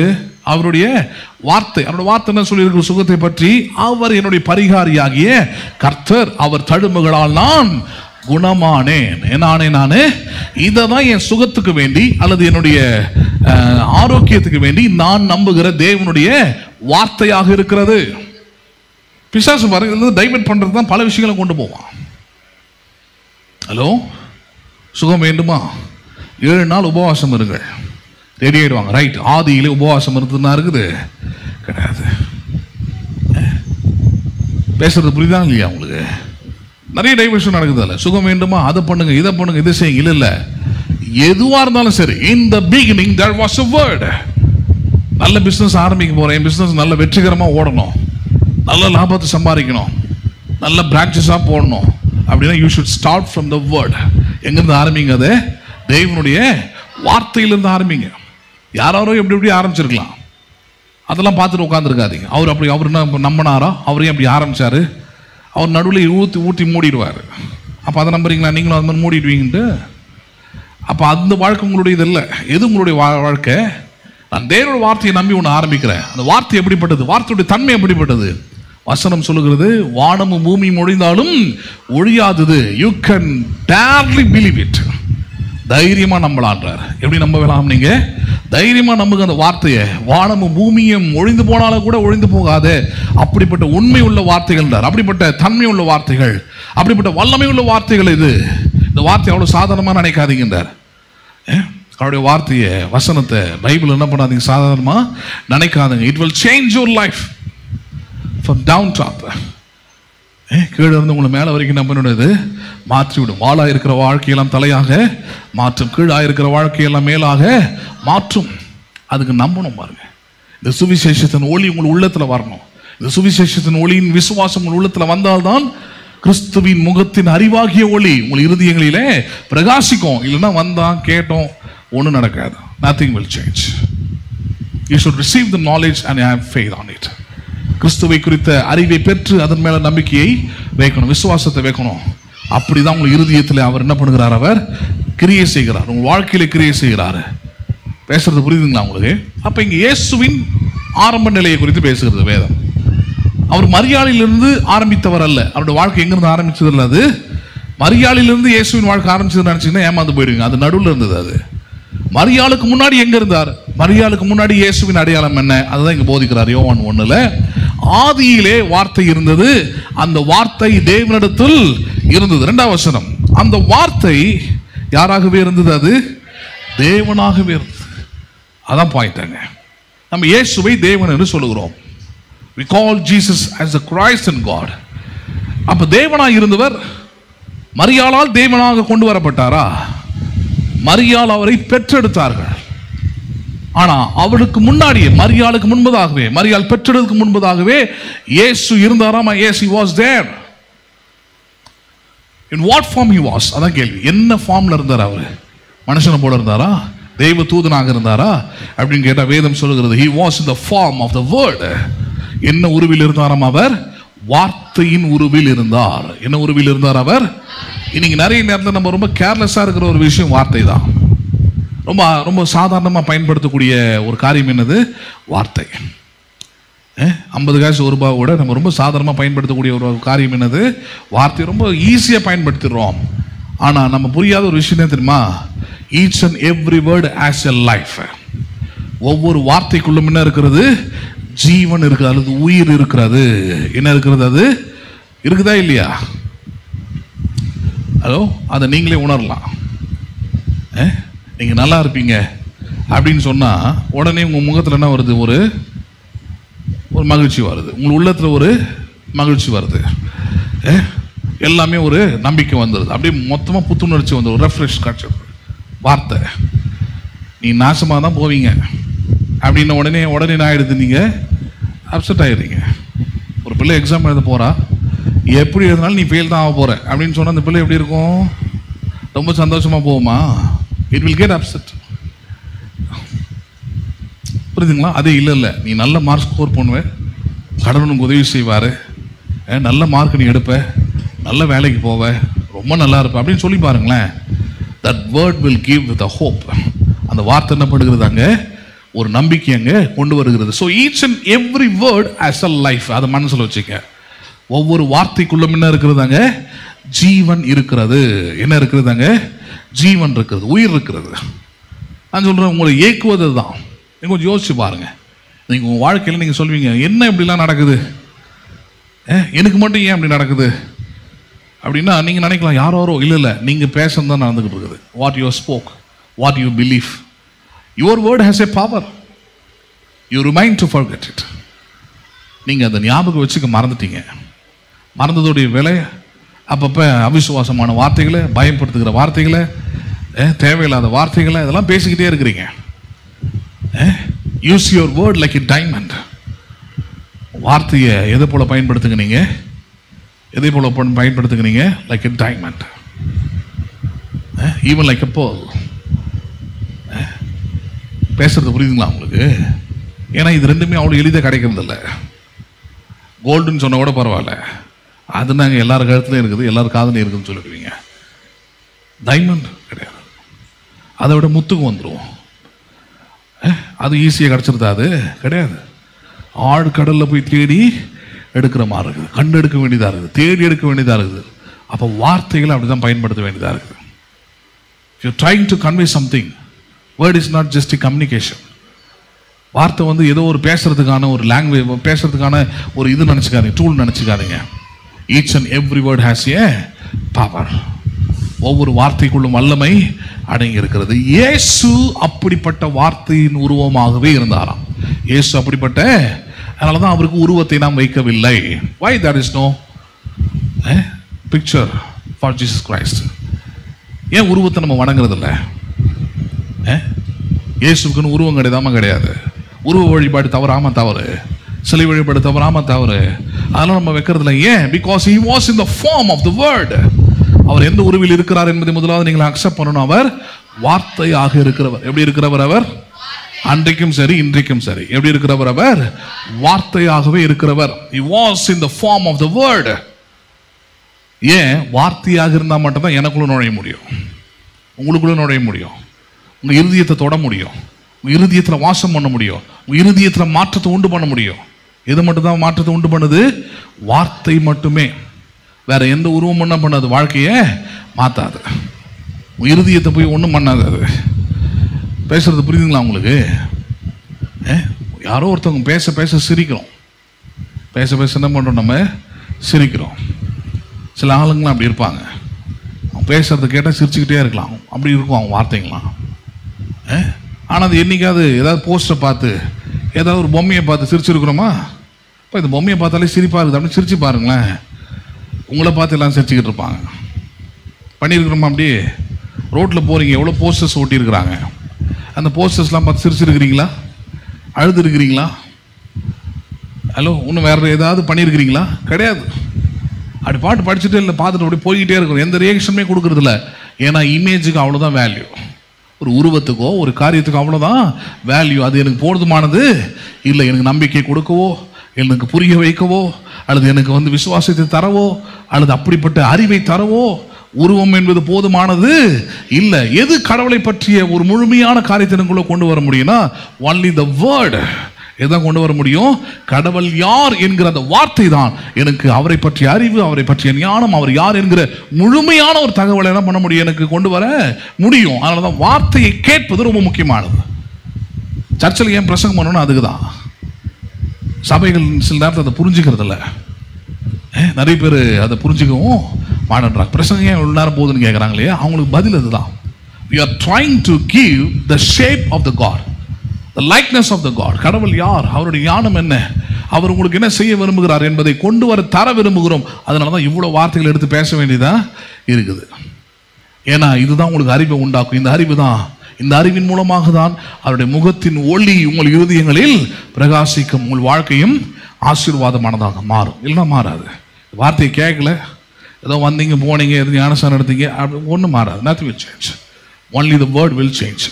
இதுதான் மாற்றத்தை உண்டு பண்ணும். அது வார்த்தை தான் வாழ்க்கையை மாற்றும். காரணம், இயேசு அவர் ஆதி முதலாய் என்ன உருவத்தில் இருக்கிறார்? அவர் வார்த்தையாகவே இருக்கிறார். என்னவாகவே இருக்கிறார்? அவர் வார்த்தையாகவே இருக்கிறார். அப்புறம் பாருங்க, அவர் ஆதியிலே தேவனோடு இருந்தார், சகலமும் அவர் மூலமாய் உண்டாயிற்று, உண்டானதொன்றும் அவரை அல்லாமல் என்ன ஆகவில்லை.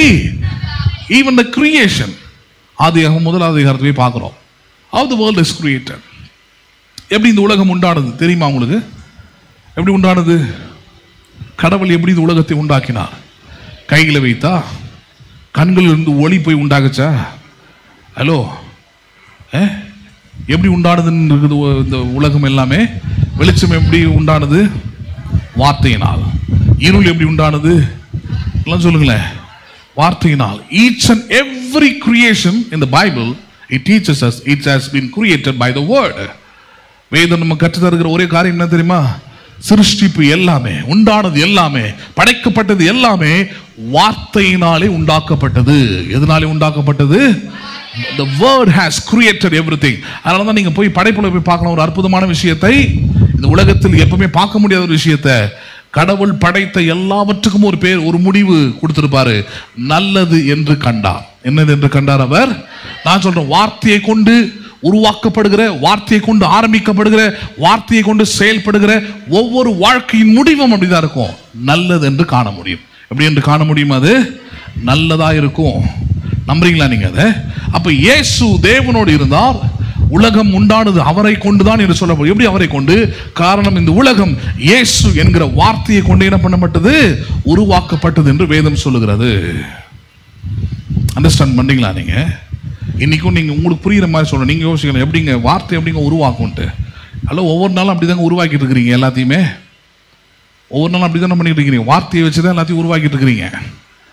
காலையில் நீங்கள் சாப்பிட்டு வந்திருப்பீங்க. அந்த சாப்பாடு எப்படி வந்துச்சுன்னு நினைக்கிறீங்க? எப்படி வந்துச்சு? கிண்ணத்துலேருந்து வந்துச்சா? கரண்டிலேருந்து வந்துச்சா? பாத்திரத்துலேருந்து வந்துச்சா? கேஸ்லேருந்து வந்துச்சா? ஹலோ, மண்ணிலேருந்து வந்துச்சா? எல்லாத்துக்கும் மேலே ஃபஸ்ட்டு எங்கேருந்து திரும்ப வந்திருக்கும்? அது வார்த்தையிலேருந்து தான் வந்திருக்கும். எங்கேருந்து தான் வந்திருக்கும்? அது ஒரு விவசாயி நீங்கள் சாப்பிட போகிற சாப்பாடையோ இட்லியோ ஏதோ ஒன்று அரிசியிலேருந்து தானே வருது. அந்த அரிசி எங்கிருந்து ஸ்டார்ட் ஆகிருக்குன்னு நினைக்கிறீங்க நீங்கள்? It start from the word. எங்கேருந்து தான் ஸ்டார்ட் ஆகிருக்கும் அது? ஆமாம், அங்கே தான் ஆரம்பிச்சிருப்பார் அவர். இன்னைக்கு கொண்டு போய் நெல் தான் விதைக்க போகிறேன், இத்தனி மூட்டை நெல்லை விதைக்க போகிறேன், இத்தனி மூட்டை என்ன பண்ணுவேன், அறுப்பேன். இப்போ பக்கத்துலேயே ஒருத்தர் ஆள் கேட்குறேன், நான் பண்ண போகிறேன், என்ன வேலையா உனக்கு அப்படின்னா, நீங்கள் நெல் என்ன பண்ண போகிறேன், நான் விதைக்க போகிறேன். எத்தனை மூட்டை விதைக்கிறேன், எத்தனை மூட்டை அறுக்க போகிறேன்னு கேட்டால் சொல்லுவார் அதையும். So every thing start from the word. சரி, அதெல்லாம் எல்லாம் பண்ணி முடிச்சு கடைக்கு வந்துருச்சு. கடைக்கு போயிட்டு நீங்களும் கடைக்காரனும் பார்த்துக்கிட்டே இருக்கிறீங்கன்னு வச்சுப்போமே, கடைக்காரனுக்கு தூக்கி கொடுத்துருவானா? தா பொன்னி அரிசி வச்சுக்கோன்ட்டு, தா உளுந்து வச்சுக்கோன்னு கொடுத்துருவானா? எல்லாத்தையும் கொடுத்துருவானா? தூக்கி தூக்கி உங்களை பார்த்த உடனே கொடுத்துருவானா? அவன் கிடையாது. You have to use your word. எனக்கு இத்தனை கிலோ அரிசி என்ன பண்ணுங்க, எனக்கு கொடுங்க. எனக்கு இத்தனை கிலோ உளுந்து என்ன பண்ணுங்க, கொடுங்க. Everything works out by the word. அதான் சொல்ல வரேன். எல்லாம் எதை கொண்டு தான் வேலை செய்தாங்க? வார்த்தையை கொண்டு தான். மொழியை கொண்டு அல்ல. மொழி வேற, லாங்குவேஜ் வேற, அதை வச்சு அரசியல் பண்ண வேணாம். வார்த்தை வேற. புரியுதுங்களா உங்களுக்கு? வார்த்தை என்னது? அந்த வார்த்தைக்குள்ளே ஒரு ஜீவன் இருக்கிறது. அந்த ஜீவன் தான் ஆண்டவராகிய இயேசு கிறிஸ்து. அவர் தான் யார்? ஆண்டவராகிய இயேசு. அவரை தான் இந்த பிறப்பு நாள் யோசிக்கிறோம். இயேசுவின் பிறந்த நாள் இன்னைக்கு யோசிக்கும் போது எப்படி யோசிக்கிறோம்? இந்த வார்த்தையிலே ஜீவன் இருக்கிறது. அவர் ஆதி முதலாய் வார்த்தையாய் இருந்தார். அவர் அந்த ஜீவனாய் இருந்தவர் தான் மரியாளின் வயிற்றிலே உருவானார். அவர் தான் இயேசுவாக பிறந்தார். ஆனால் பிறப்பதற்கு முன்பதாகவே அவர் ஜீவனோடே இருந்தார் என்பதே சத்தியமான ஒன்றாய் இருக்கிறது. இப்ப பாருங்க 4வது வசனம். அவருக்குள் ஜீவன் இருந்தது, அந்த ஜீவன் மனுஷருக்கு எப்படி இருந்தது? That is the point. அவருக்குள்ள என்ன இருந்ததா? ஜீவன் இருந்தது. இயேசுவுக்குள் ஜீவன் இருந்தது.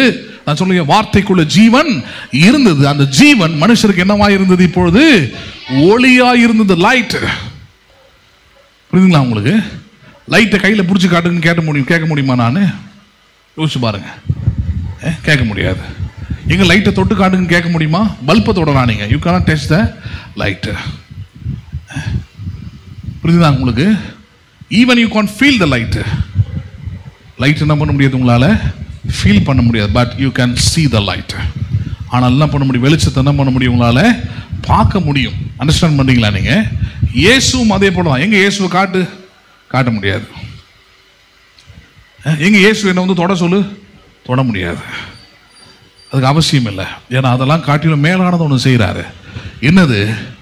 இயேசு ஜீவனா இருக்கிறபடினாலே எனக்குள் வந்து என் வாழ்க்கையில் இருந்து அவர் ஒளியா இருக்கிறார் என்பதை உலகம் என்ன பண்ணுது? இப்ப பார்க்க ஆரம்பிக்கிறது. யார் பார்க்க ஆரம்பிக்கிறது? இருளில் உள்ள ஒவ்வொருவரும், அவன் நம்பிக்கையில் இருக்கிற ஒவ்வொருவரும், பயத்தில் இருக்கிற ஒவ்வொருவரும் பார்க்கும். Each and every person can see Jesus Christ as a light from me because he was the life. அவர் ஜீவனானவர்.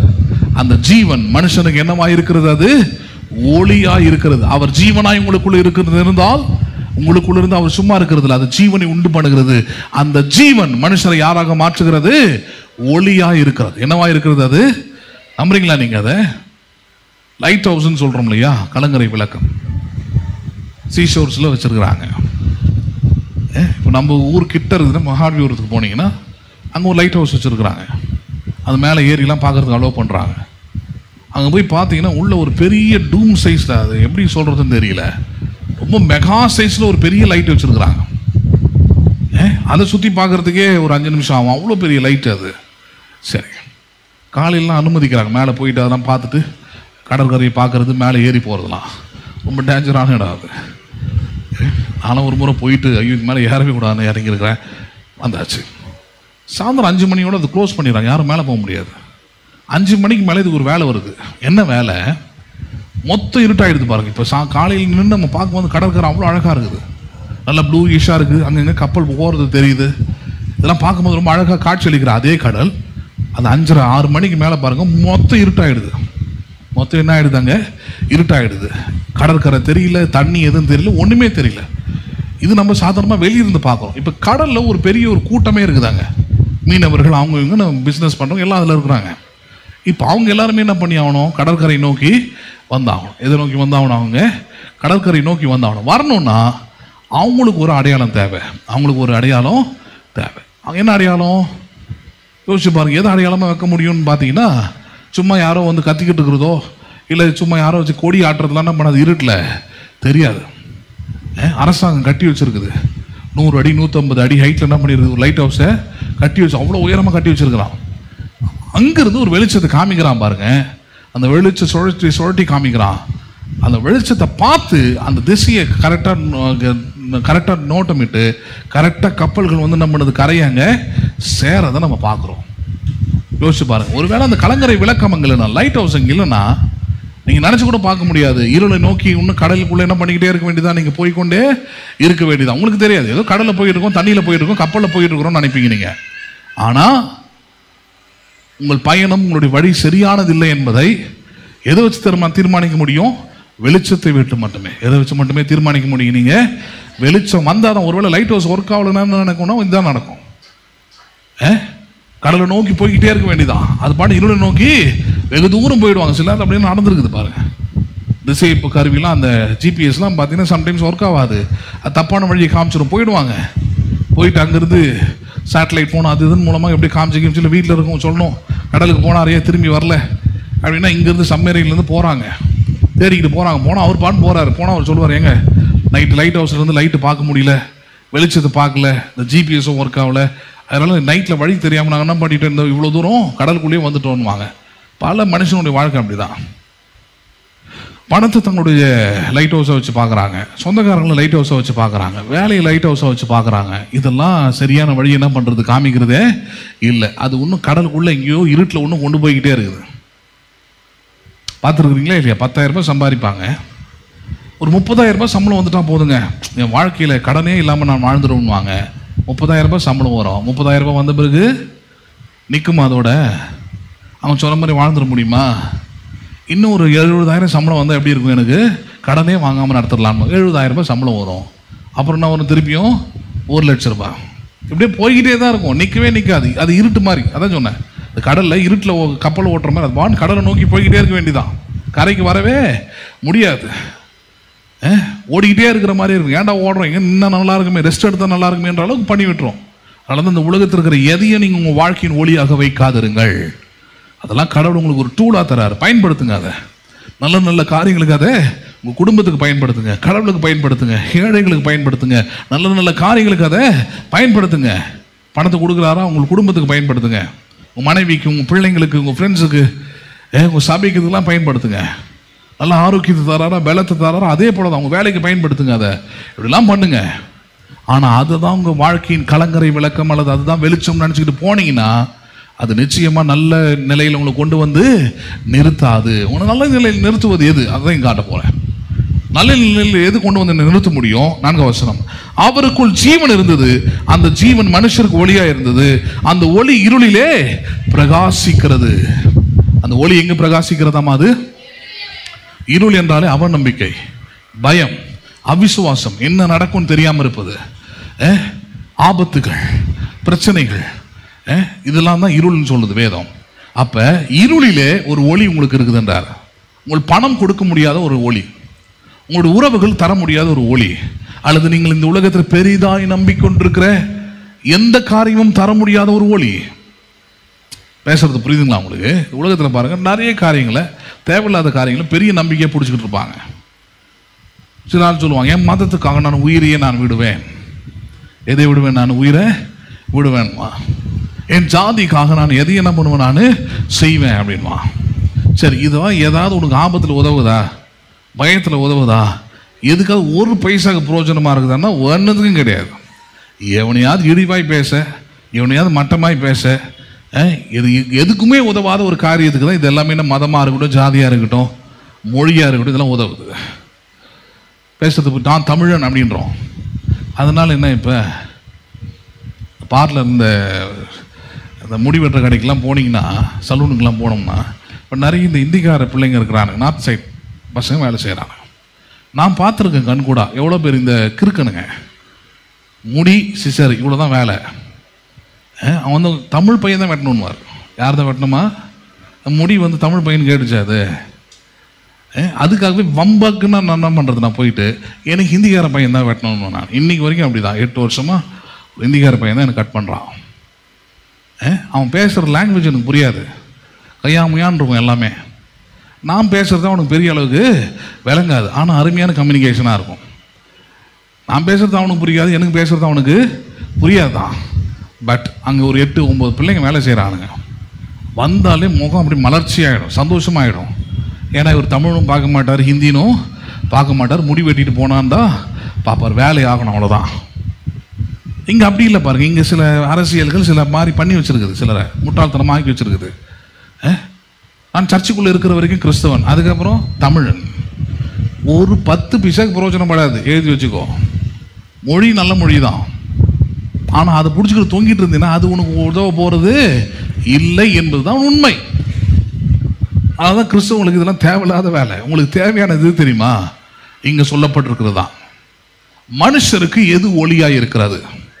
பணமா, மதமா, மொழியா, ஜாதியா? எது ஒளியாய் இருக்கிறது? இயேசுவே ஒளியாய் இருக்கிறார். அந்த ஒளி அற்புதமாய் ஒன்று சொல்லுகிறது, இருளிலே பிரகாசிக்கிறது, இருளானது அதை என்ன பண்ணவில்லை, பற்றி கொள்ளவில்லை. எவ்வளவு அற்புதமான வார்த்தை பாருங்க. எந்த மனுஷனுடைய வாழ்க்கையில தேவனுடைய வார்த்தையை கொண்ட அந்த ஜீவன் உண்டாகி ஒளி உண்டாகி இருக்கிறதோ அந்த மனுஷனுடைய வாழ்க்கையை எது பற்றி கொள்வதில்லை? இருள் என்றால் பயம், இருள் என்றால் அவிசுவாசம், இருள் என்றால் புலம்பல், இருள் என்றால் அழுகை, இருள் என்றால் அவநம்பிக்கை. இது பற்றி கொள்வது இல்லை. உண்மையாக நான் சொல்ல முடியும், நான் பற்றி கொள்ள முடியாது. அக்கினி நெருப்பிலே போட்டாலும் சரி, சாத்ராக் மேஷாக் ஆபேத்நேகோவை அக்கினி நெருப்பிலே போடப்பட்டார்கள், இருளானது பற்றி கொண்டது அவர்களை பற்றி. ஏன்? அவங்களுடைய நம்பிக்கை ஒருவர் மேலதான் இருந்தது. யார் மேல? ஜீவனுள்ள தேவன் மேல. எங்களை ஆராதிக்கிற தேவன் எங்களை ராஜாவின் கைக்கு தப்புவிப்பார். என்ன பண்ணுவார் அவர்? அந்த வார்த்தையின் மேல இருந்த நம்பிக்கை அவருடைய வாழ்க்கையை பிரகாசிக்க வைத்தது. என்ன பண்ண வைத்தது? அது அதுதான் சொல்லிக்கிட்டு இருக்கிறோம். வசனத்தை மனப்பாடம் பண்ணீங்களான்னு கேட்கல. சாத்ராக் மேஷாக் ஆபேத்நேகோவை போல வசனத்தை விசுவாசித்தீர்களா? வசனத்தை உள்ளே கொண்டு போனீர்களா?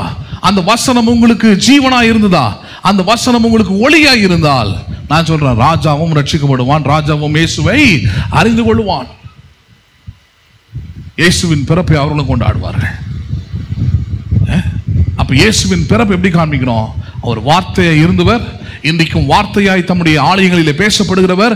அந்த வார்த்தை எந்த மனுஷனுடைய உள்ளத்தில் விசுவாசிக்கப்படுகிறதோ, நம்பப்படுகிறதோ, அவனுக்குள் ஜீவன் உண்டாகி அந்த ஜீவனின் மூலமாக ஒளி அவனுடைய வாழ்க்கையிலே பிரகாசிக்கிறது. ஷைனிங்கா மாறிடுறான். வாழ்க்கையில வியாதியோட வந்தவங்களாம் ஆரோக்கியமா இருக்கிறான், தனியா வந்தவங்களாம் பெரிய குடும்பத்தோடு மாறிடுறான், பிரச்சனையோடு வந்தவங்களாம், புலம்பலோடு வந்தவங்களாம், அழுகையோடு வந்தவங்களாம் பெரிய களிப்போடும் ஆனந்த சந்தோஷத்தோடும் வாழ்க்கைகள் மாறுகிறது. காரணம் என்ன? ஒன்னே ஒன்று காரணம், அந்த வார்த்தையை பிடிச்சுக்கிறான்.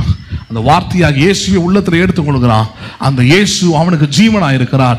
அந்த ஜீவன் அந்த மனுஷனுடைய வாழ்க்கையில ஒளியாய் இருக்கிறது.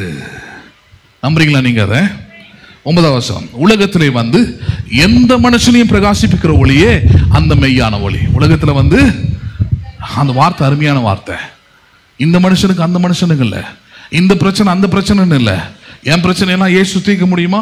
யாராலையும் தீர்க்க முடியாத காரியம், யாராலையும் மாற்ற முடியாத ஒரு விஷயம் இவரால் பண்ண முடியுமா? இந்த மனுஷனை மாற்ற முடியுமா? இந்த மனுஷனுடைய குடும்பம் மாறுமா? என் சூழ்நிலை மாறுமானா? உங்களை பற்றி தான் வேதம் சொல்லுகிறது. உலகத்தில் வந்து எந்த மனுஷனையும் பிரகாசிப்பிக்கிற ஒளியே அந்த மெய்யான ஒளி. இயேசு மெய்யான ஒளி. அந்த மெய்யான ஒளி எந்த மனுஷனை என்ன பண்ண வைக்க முடியும்? பிரகாசிக்க வைக்க முடியும். என்ன பண்ண முடியும்? சொல்லுங்க, பிரகாசிக்க வைக்க முடியும். 10வது வசனம், அவர் உலகத்தில் இருந்தார். அவர் எங்க இருந்தார்? அவர் உலகத்தில் இருந்தார். உலகம் அவர் மூலமாய் உண்டாயிற்று, உலகமும் அவரை என்ன பண்ணவில்லை? அறியவில்லை.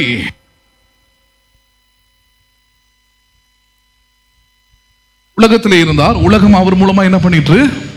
உலகத்தில் இருந்தார். அவரு உலகத்தில் வாழ்ந்தாராம், வார்த்தையாக இருக்கிறார். இருக்கிறதுல பெரிய பரிதாபம் என்ன தெரியுமா? உலகம் அவரை என்ன பண்ணவில்லை? அறியாமல் இருக்கிறார். இன்னைக்கு இயேசுவை உலகம் எப்படி அறிந்திருக்கிறதுன்ற பாருங்க, பரிதாபமா இருக்கும். அதான் சொல்லிக்கிட்டு இருக்கிறேன். ஏன் இன்னைக்கு கிறிஸ்துமஸ் சண்டேன்னு வச்சு இயேசுவின் பிறப்பை பிரசங்கம் பண்ணிட்டு இருக்கிறோம்? இயேசு வார்த்தையா இருந்தவர்.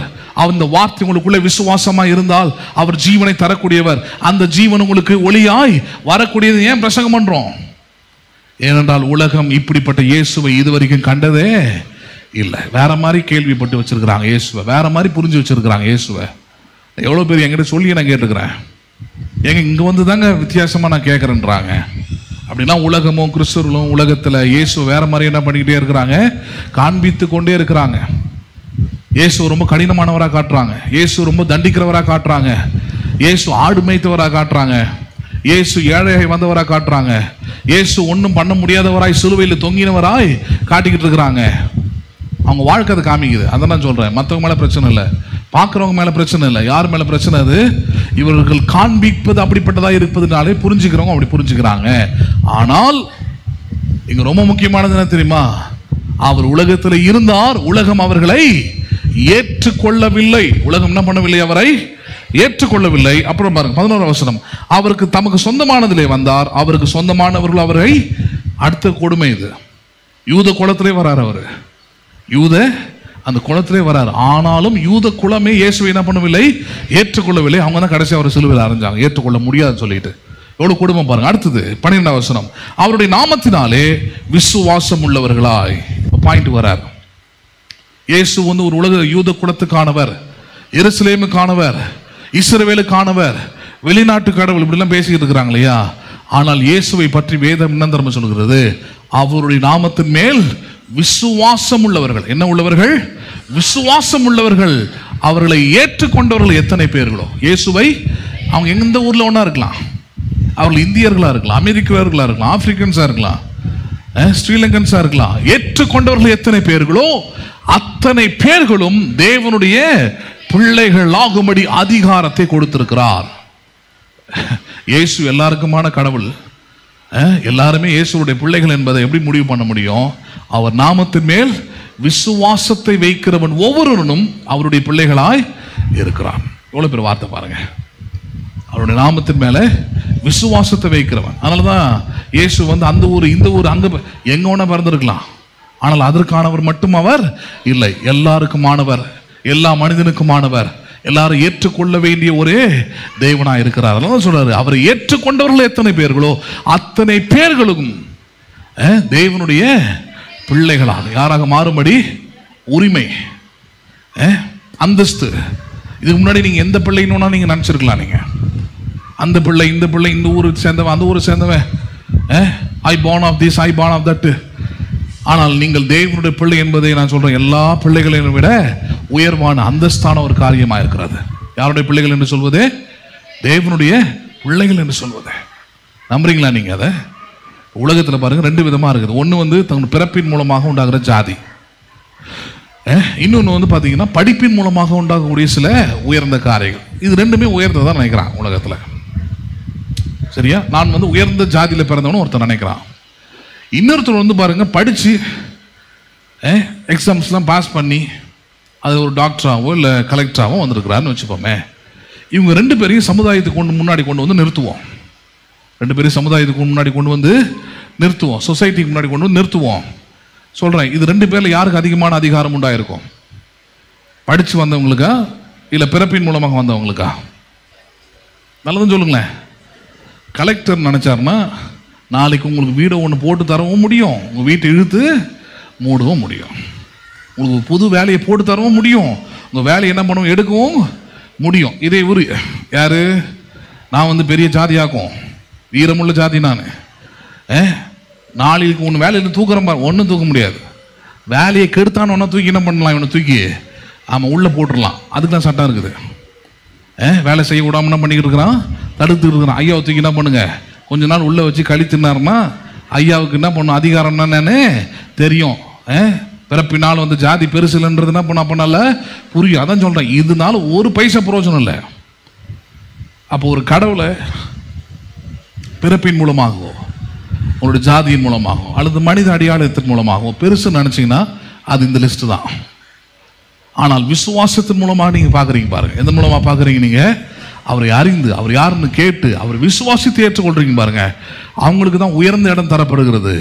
அவர் நாமத்தின் மேல் விசுவாசம் உள்ளவர்கள் எத்தனை பேர்களோ அத்தனை பேர்களும் யார் என்று அழைக்கப்படுகிறார்கள்? தேவனுடைய பிள்ளைகள் ஆகும்படி அவர்களுக்கு அதிகாரம் கொடுக்கப்பட்டிருக்கிறது. என்ன கொடுக்கப்பட்டிருக்கிறது? I have all rights to call Jesus as my father. Hello, இயேசுவை என் தகப்பன் என்று சொல்வதற்கு, என் பெற்றோர் என்று சொல்வதற்கு, நான் அவருடைய பிள்ளை என்று சொல்வதற்கு எனக்கு முழு அதிகாரமும் உரிமையும் எனக்கு கொடுக்கப்பட்டிருக்கிறது. பிகாஸ் நான் அவர் நாமத்தின் மேல் என்ன உள்ளவனாக இருக்கிறேன்? விசுவாசத்தை வைத்திருக்கிறேன். என்ன வைத்திருக்கிறேன்? நான் படிச்சுட்டு வந்த மாதிரி, நான் யூத குலத்திலே பிறந்திருந்தாலும், எருசலேமிலே பிறந்திருந்தாலும் நான் இயேசுவின் பிள்ளை இல்லை. எதனால இயேசுவின் பிள்ளை? எதனால கடவுளுடைய பிள்ளை? எதனால கடவுளுடைய மகிமையும் கடவுளுடைய ஆச்சரியமும் என் வாழ்க்கையில வெளிப்பட முடியும்னா, அவர் நாமத்தின் மேல் விசுவாசம் உள்ளவனாக இருந்தபடியினாலே எனக்கு எல்லா அதிகாரமும் கொடுக்கப்பட்டு இருக்கிறது என்பதை விசுவாசிக்க வேண்டும். நம்புறீங்களா நீங்க அதை?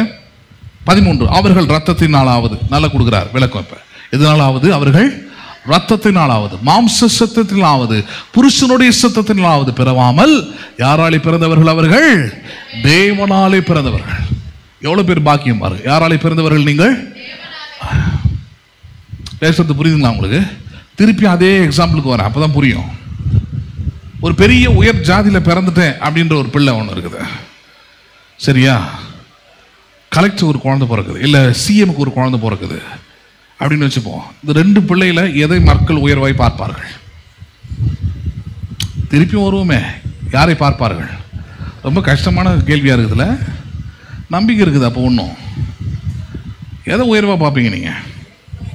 சரி, இப்படி வருவோமே, ஒரு உயர்ந்த 2 பேருக்கும் உங்களுக்கு கலெக்டரையும் நல்லா தெரியும், சரியா?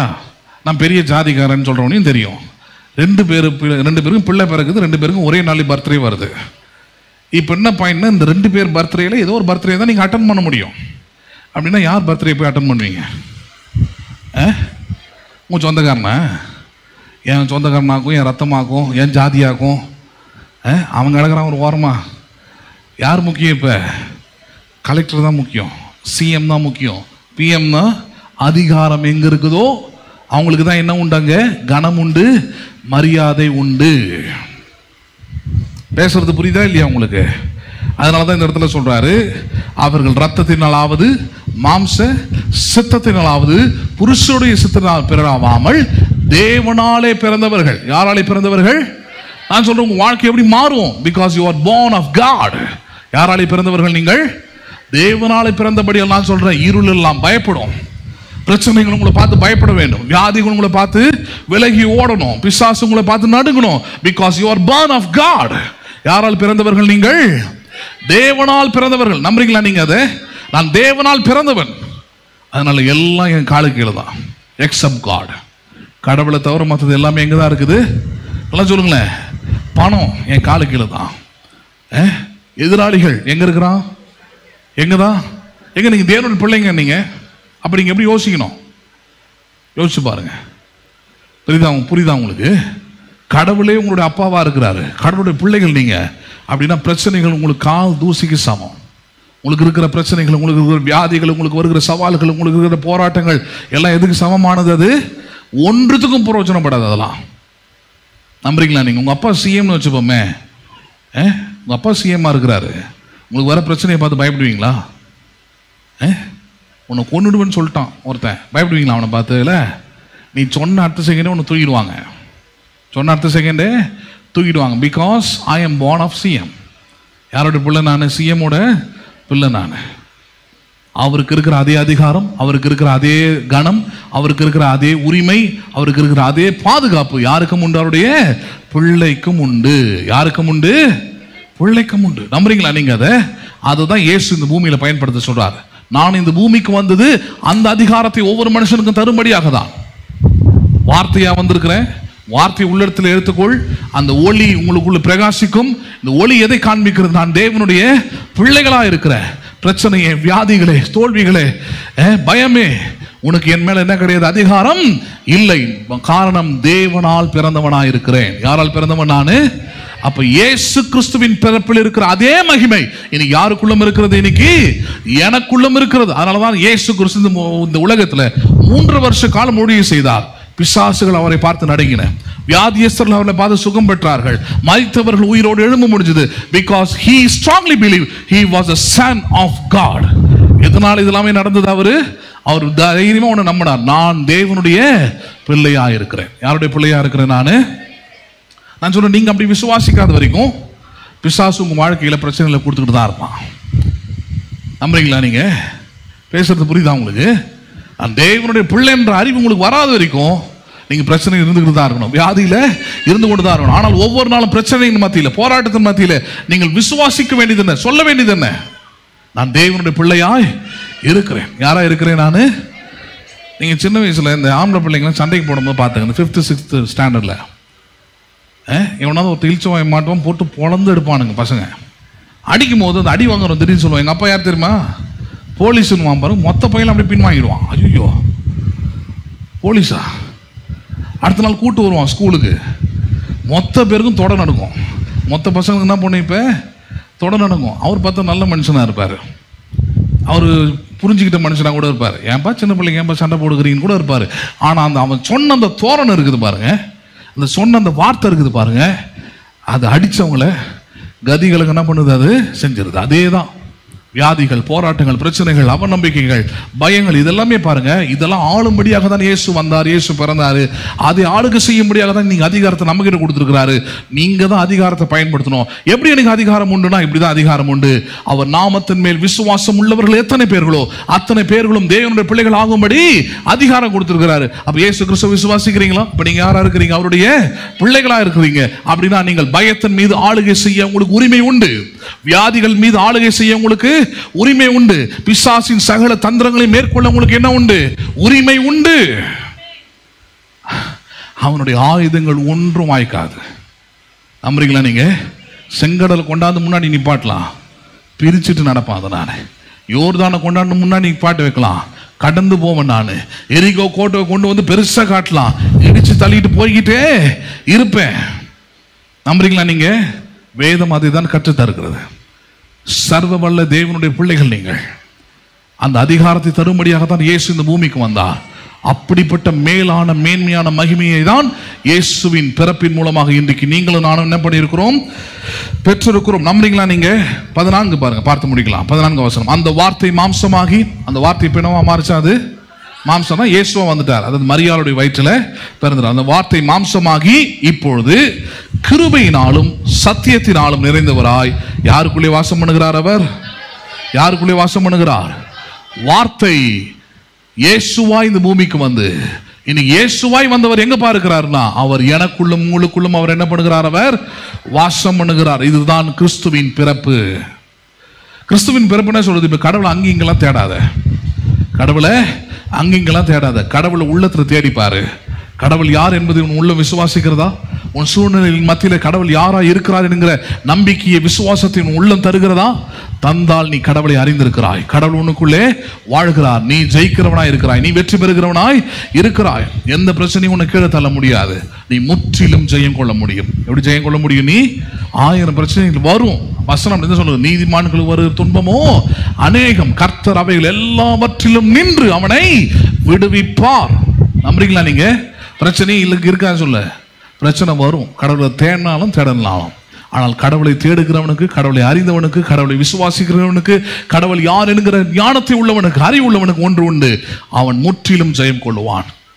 நம்புறீங்களா? நீங்க இன்னைக்கு வந்திருக்கிற எல்லா பிரச்சனைகளும் நான் ஜெயம் கொள்ளுவேன்.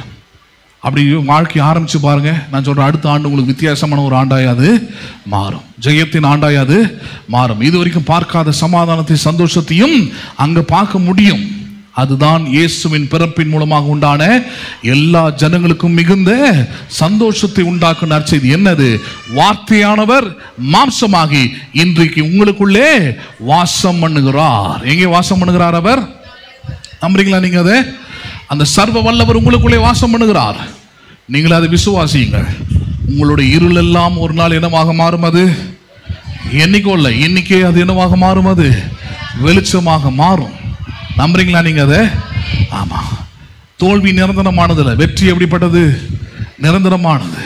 இருள் நிரந்தரமானது இல்லை, வெளிச்சமே நிரந்தரமானது. வியாதிகள் நிரந்தரமானது இல்லை, சுகமே நிரந்தரமானது.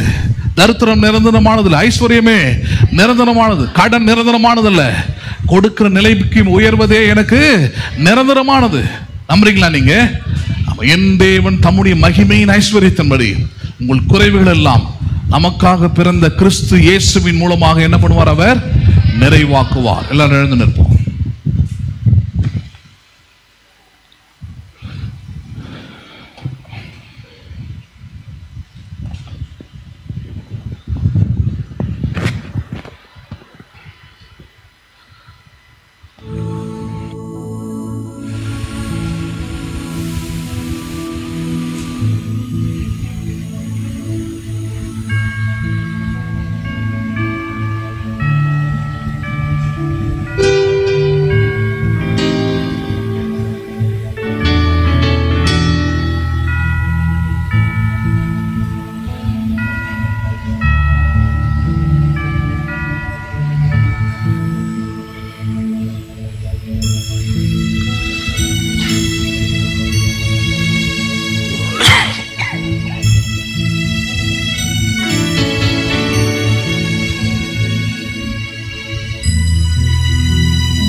பாடலை பாடி நம் ஆராதனை நிறைவு செய்யலாம். நாம் பாடி ஆராதிக்க போகிற பாடல், ஆதியில் வார்த்தையாக இருந்த தேவனே, மாம்சமாகி குமாரனாய் உலகில் வந்தீரே, பிதாவின் ஏக சுதனான மைந்தனே, மன்னோரை மீட்டிடவே அவதரித்திரே. பாடி கொண்டாடுவோம், போற்றி ஆர்ப்பரிப்போம், இம்மானு வேலனை பணிந்திடுவோம்.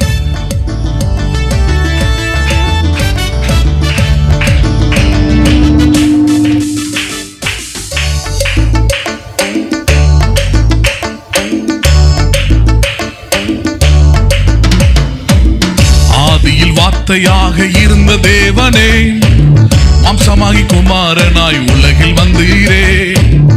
ஆதியில் வார்த்தையாக இருந்த தேவனே, மாம்சமாகி குமாரனாய்,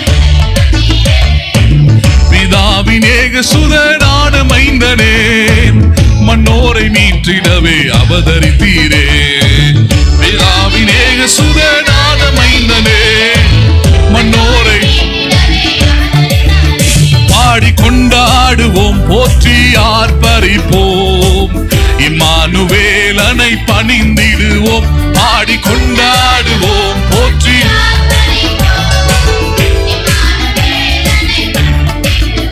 பாடி கொண்டாடுவோம், போற்றி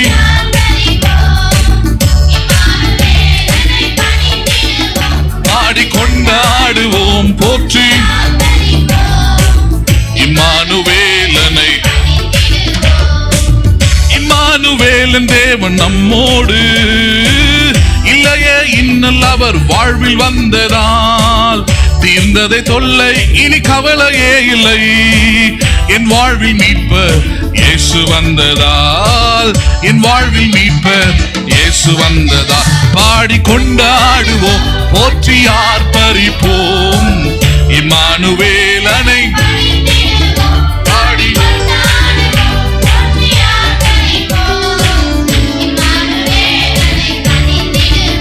பாடி கொண்டாடுவோம், போற்றி ஆர்ப்பரிப்போம், இம்மானுவேலனை.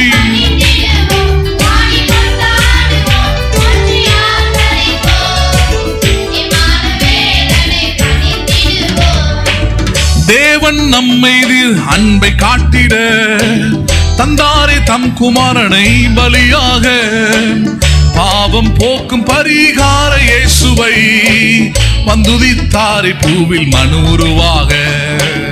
பாவம் போக்கும் பரிகாரியான இயேசுவே வந்துதித்தாரே பூவில். பாடி கொண்டாடுவோம், போற்றி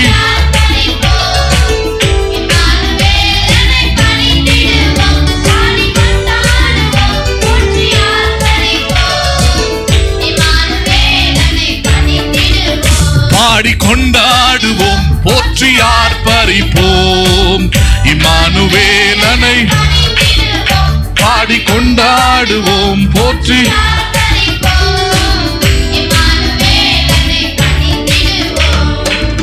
ஆதியில் வார்த்தையாக இருந்த தேவனே, மாம்சமாகி குமாரனாய் உலகில் வந்தீரே. ஆதியில் வார்த்தையாக இருந்த தேவனே, மாம்சமாகி குமாரனாய் உலகில் வந்தாரே. பிதாவின் ஏக சுதனான மைந்தனே, மன்னோரை மீட்டிடவே அவதரித்தாரே.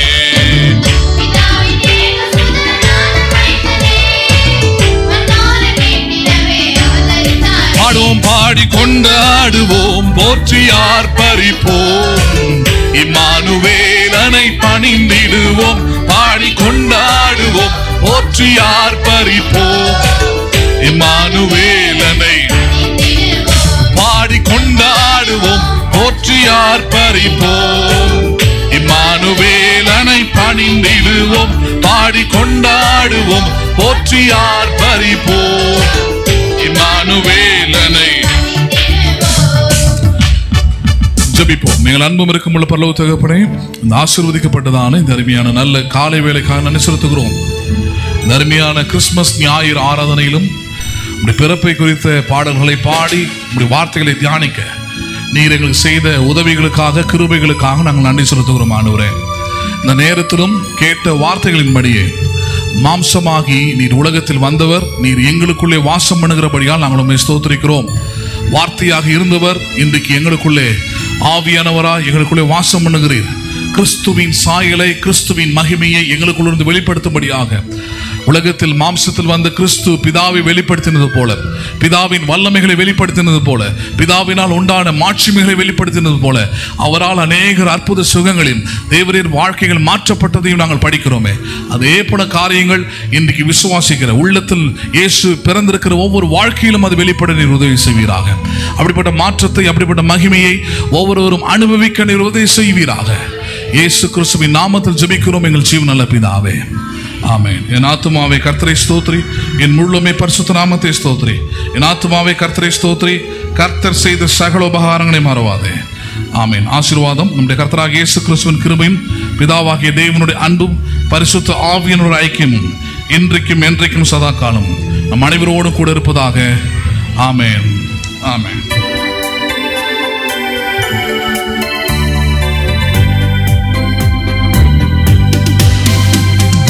Oh, the world is lost, as Satan has his way, blinding us with myths that cause our Lord a special day.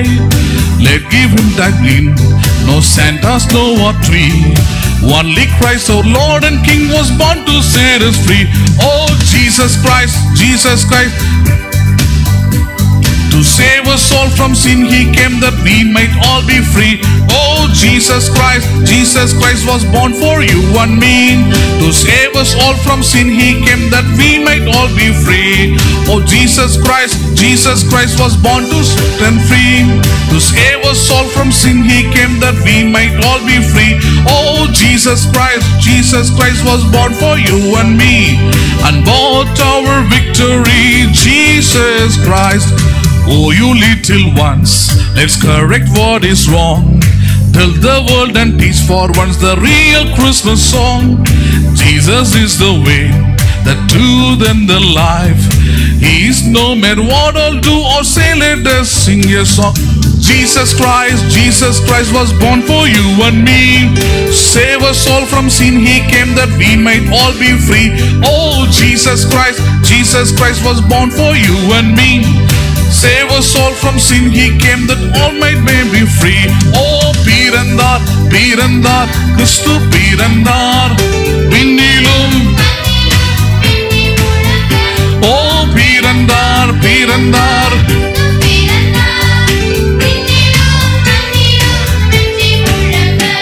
மண்ணில் சமாதானம், விண்ணிலும் மகிழ்ச்சி, என்றென்றும் ஜோலிக்க நம் மன்னன் பிறந்தார்.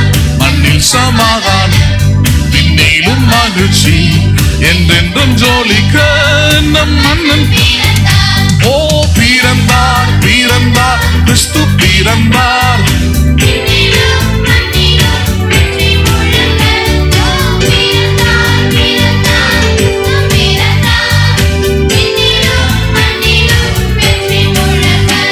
தூதர் சேனைகள் எக்காலம் முழங்க, என்னாலும் மகிழ நம் இயேசு பிறந்தார். தூதர் சேனைகள் எக்காலம் முழங்க, என்னாலும் மகிழ நம் இயேசு பிறந்தார். ஓ, பிறந்தார்.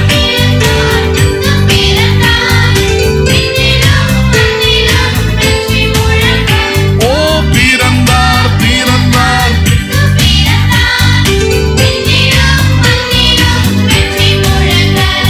மந்தர் யாவரும் போற்றி பாடுங்கள், ராஜன் இயேசுவை வாழ்த்தி பாடுங்கள். மாந்தர் யாவரும் போற்றி பாடுங்கள், ராஜன் இயேசுவை வாழ்த்தி பாடுங்கள். ஓ, பிறந்தார் பிறந்தார் கிறிஸ்து பிறந்தார். விண்ணிலும் மண்ணிலும் வெற்றி முழங்க. ஓ, பிறந்தார் பிறந்தார் கிறிஸ்து பிறந்தார். இந்த விண்ணிலும் மண்ணிலும், இந்த விண்ணிலும் மண்ணிலும், இந்த விண்ணிலும் மண்ணிலும். We wish you a Merry Christmas. We wish you a Merry. We wish you a Merry Christmas and a Happy New Year, and a Happy New Year, and a Happy New Year. We wish you a Merry Christmas and a Happy New Year. So God bless you. மீண்டும் உங்களை இன்று மாலை பழைய வருட துதி ஆராதனையில் மாலை 6:30 மணிக்கு சந்திக்கிறேன். கர்த்தர் உங்களை அனைவரையும் ஆசீர்வதிப்பாராக.